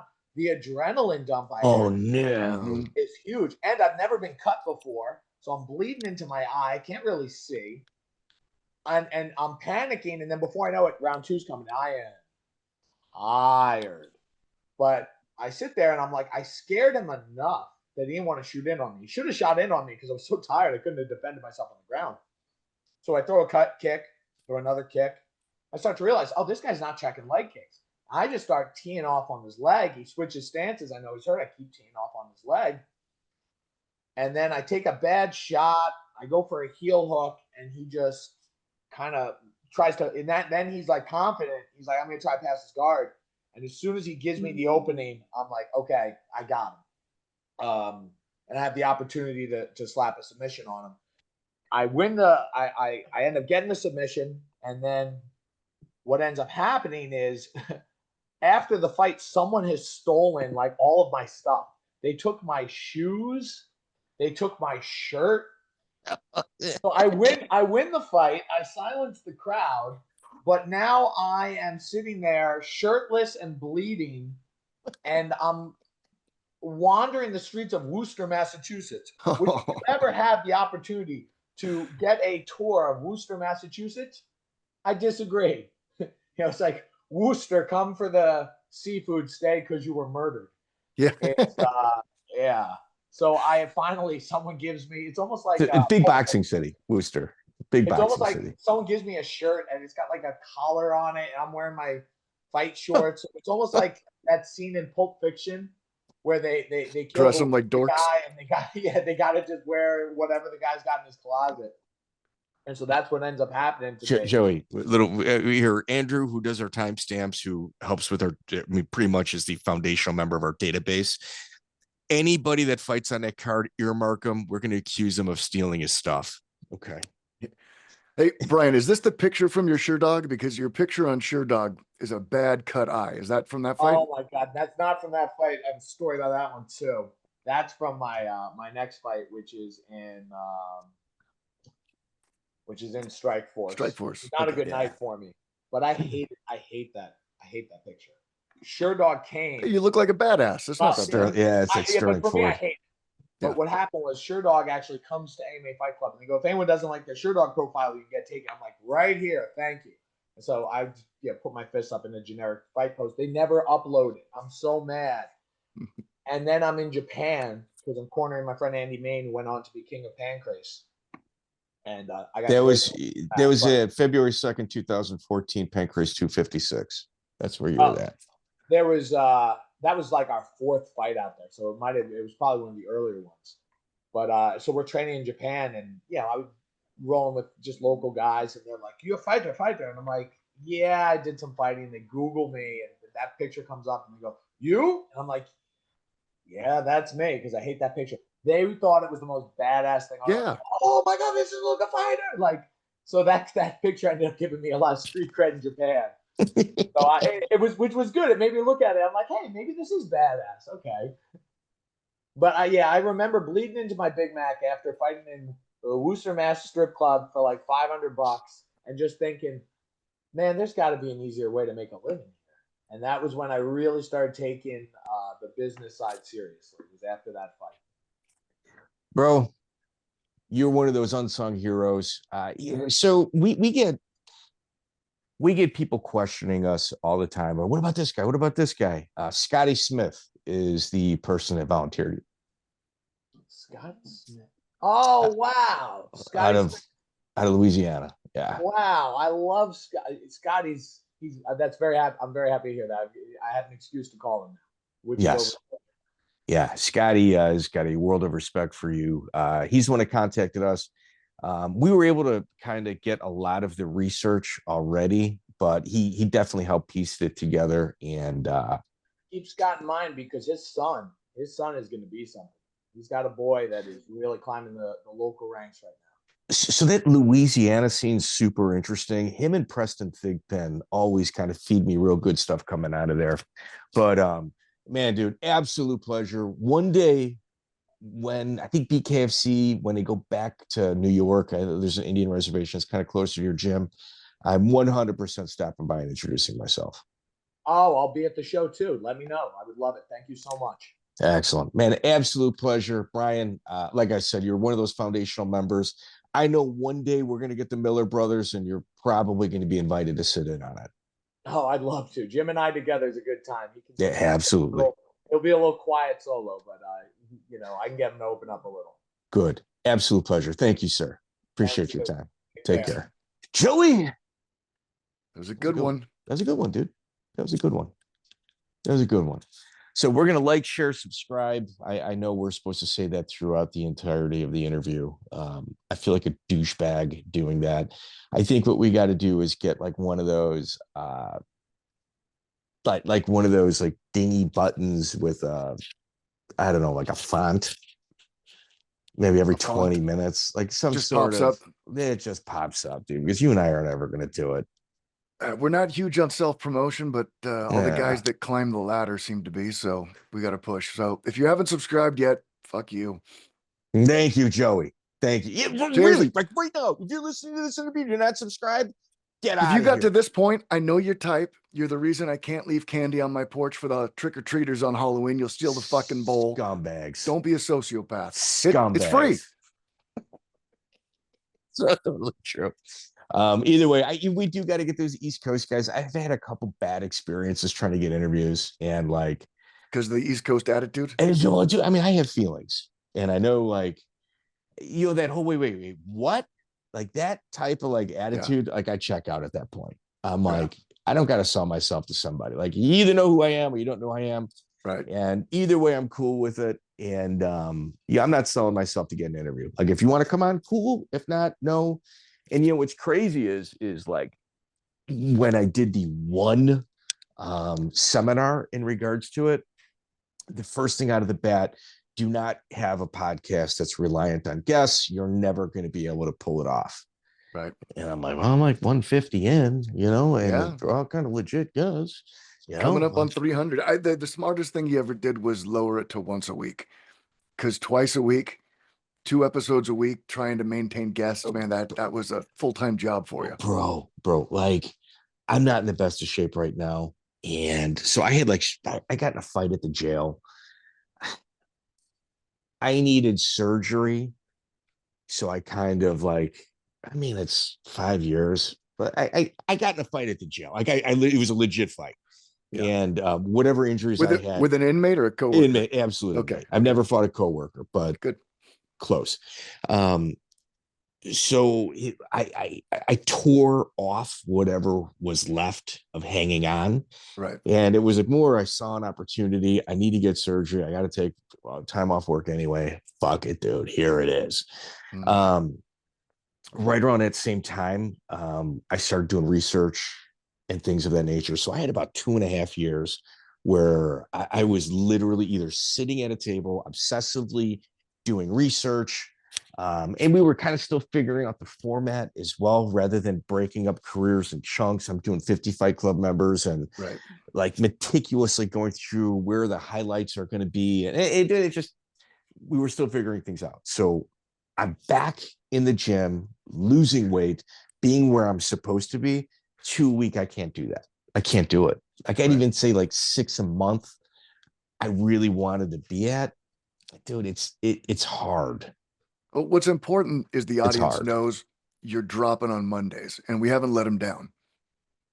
I don't think I mean, when Miguel, I'd like to say left, but that's not the truth. When he was tossed, we missed a few months, and it was just me more like calibrating my mind and kind of getting over what the fuck just happened? How do I approach this? How do I address this? How do I move forward? It was more of those type of situation. But then after, we haven't missed. No. No, and we're coming up on 300. Shit, Yeah, I think I started on 168, something like that. So that high? it was Savant Young, whatever that is. I think it was 160 something. I know you feel like you've known me your whole life, but I'm late to the show. 300 is that's a big number. Yeah. I wonder what percentage of podcasts get to 300. It's got to be very low. Yeah.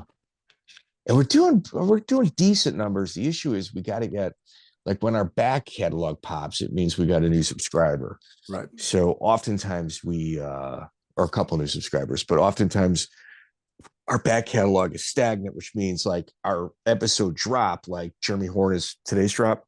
Yeah. We'll hit 540 downloads for the day, mm-hmm. which is a very, very good number. And that's just Apple and Spotify. That does not include YouTube, doesn't include Google Play. I'm just counting those two metrics added together, which are kind of like the big pillars. Right. That puts us like in the top 7% of all podcast drops. The difference between us and everybody else is we've got a really, like, our back catalog doesn't get old. Like, it gets old, but it gets better with age. Right. It doesn't diminish. It's not like, hey, let's talk about Bellator from last week. No one's going to listen to that podcast a year or two from now, to where ours, they're referred to as evergreen. So people for sure do go back, obviously. Right. So like when we have our back catalog pop, like when you look at the number for that day, it's, wait a minute, dude, this is like one of those top 3 within the industry, right? Type numbers, for the day. But I don't know. We're still growing. We do need a little help, though. Truth be told, we do. Yeah. Hey, we've got good guys working for us doing the videos, and that's been a big help. Yeah, Andy Campbell, and then obviously Andrew Mendoza on the. I'm really worried about him getting burned out, dude, because I know he's working his ass off. The work that he puts into the database in regards to like putting names in. So like when we get a Brian McLaughlin, I can. He was mentioning Rob Kahn's podcast. I can go right to that time, right? Listen to what Rob Kahn said right at that second. And oftentimes there's like little nuggets there that I can spin into other questions that make you and I appear like we're from the region. Right. So yeah, Andrew Mendoza he's not allowed to quit. That's what we're saying. No, dude, he's the unsung hero. Because like if I had to do the timestamps, well, you'd be divorced. Oh, dude. I mean, I'm already traveling for BKFC. Fuck, dude. Yeah. Ugh. Dude, you should see like the staff, the amount of divorce that's happening amongst the staff. Like, it's not a huge number, but it's getting there. And it's like, I'm not trying to be a part of that. Like, this sport has already cost me a marriage. I'm not trying to lose 2. But amen. You better not make me choose. That's kind of like what it comes down to. Like, is this the hill you want to stand on? Is this the one you want to die on? This hill? Die on this hill? This is the one? You're going to make me choose? Don't drink, don't smoke, don't step. I don't cheat on my wife. I do not. I can say that proudly and earnestly. I don't do those things. But don't make me fucking choose. Neither do I, for the record, just in case my wife's listening, which she's not, but I second that. If I want to watch UFC 3, don't make me fucking turn it off. Okay? Let's not do that. We're not going to do that. Yeah, I'm not watching Monday Night Football, but occasionally I do have to watch a classic UFC card, and that just has to happen. Yeah. Yes. With pause and rewind, rewind. Yeah. I got to catch that. Wait, what did Bruce Beck Who's say? in that guy's corner? Yeah. What did Bruce Beck say? Yes. So, Joey, absolute pleasure, dude. Thank you, man. I'll see you soon. Next week.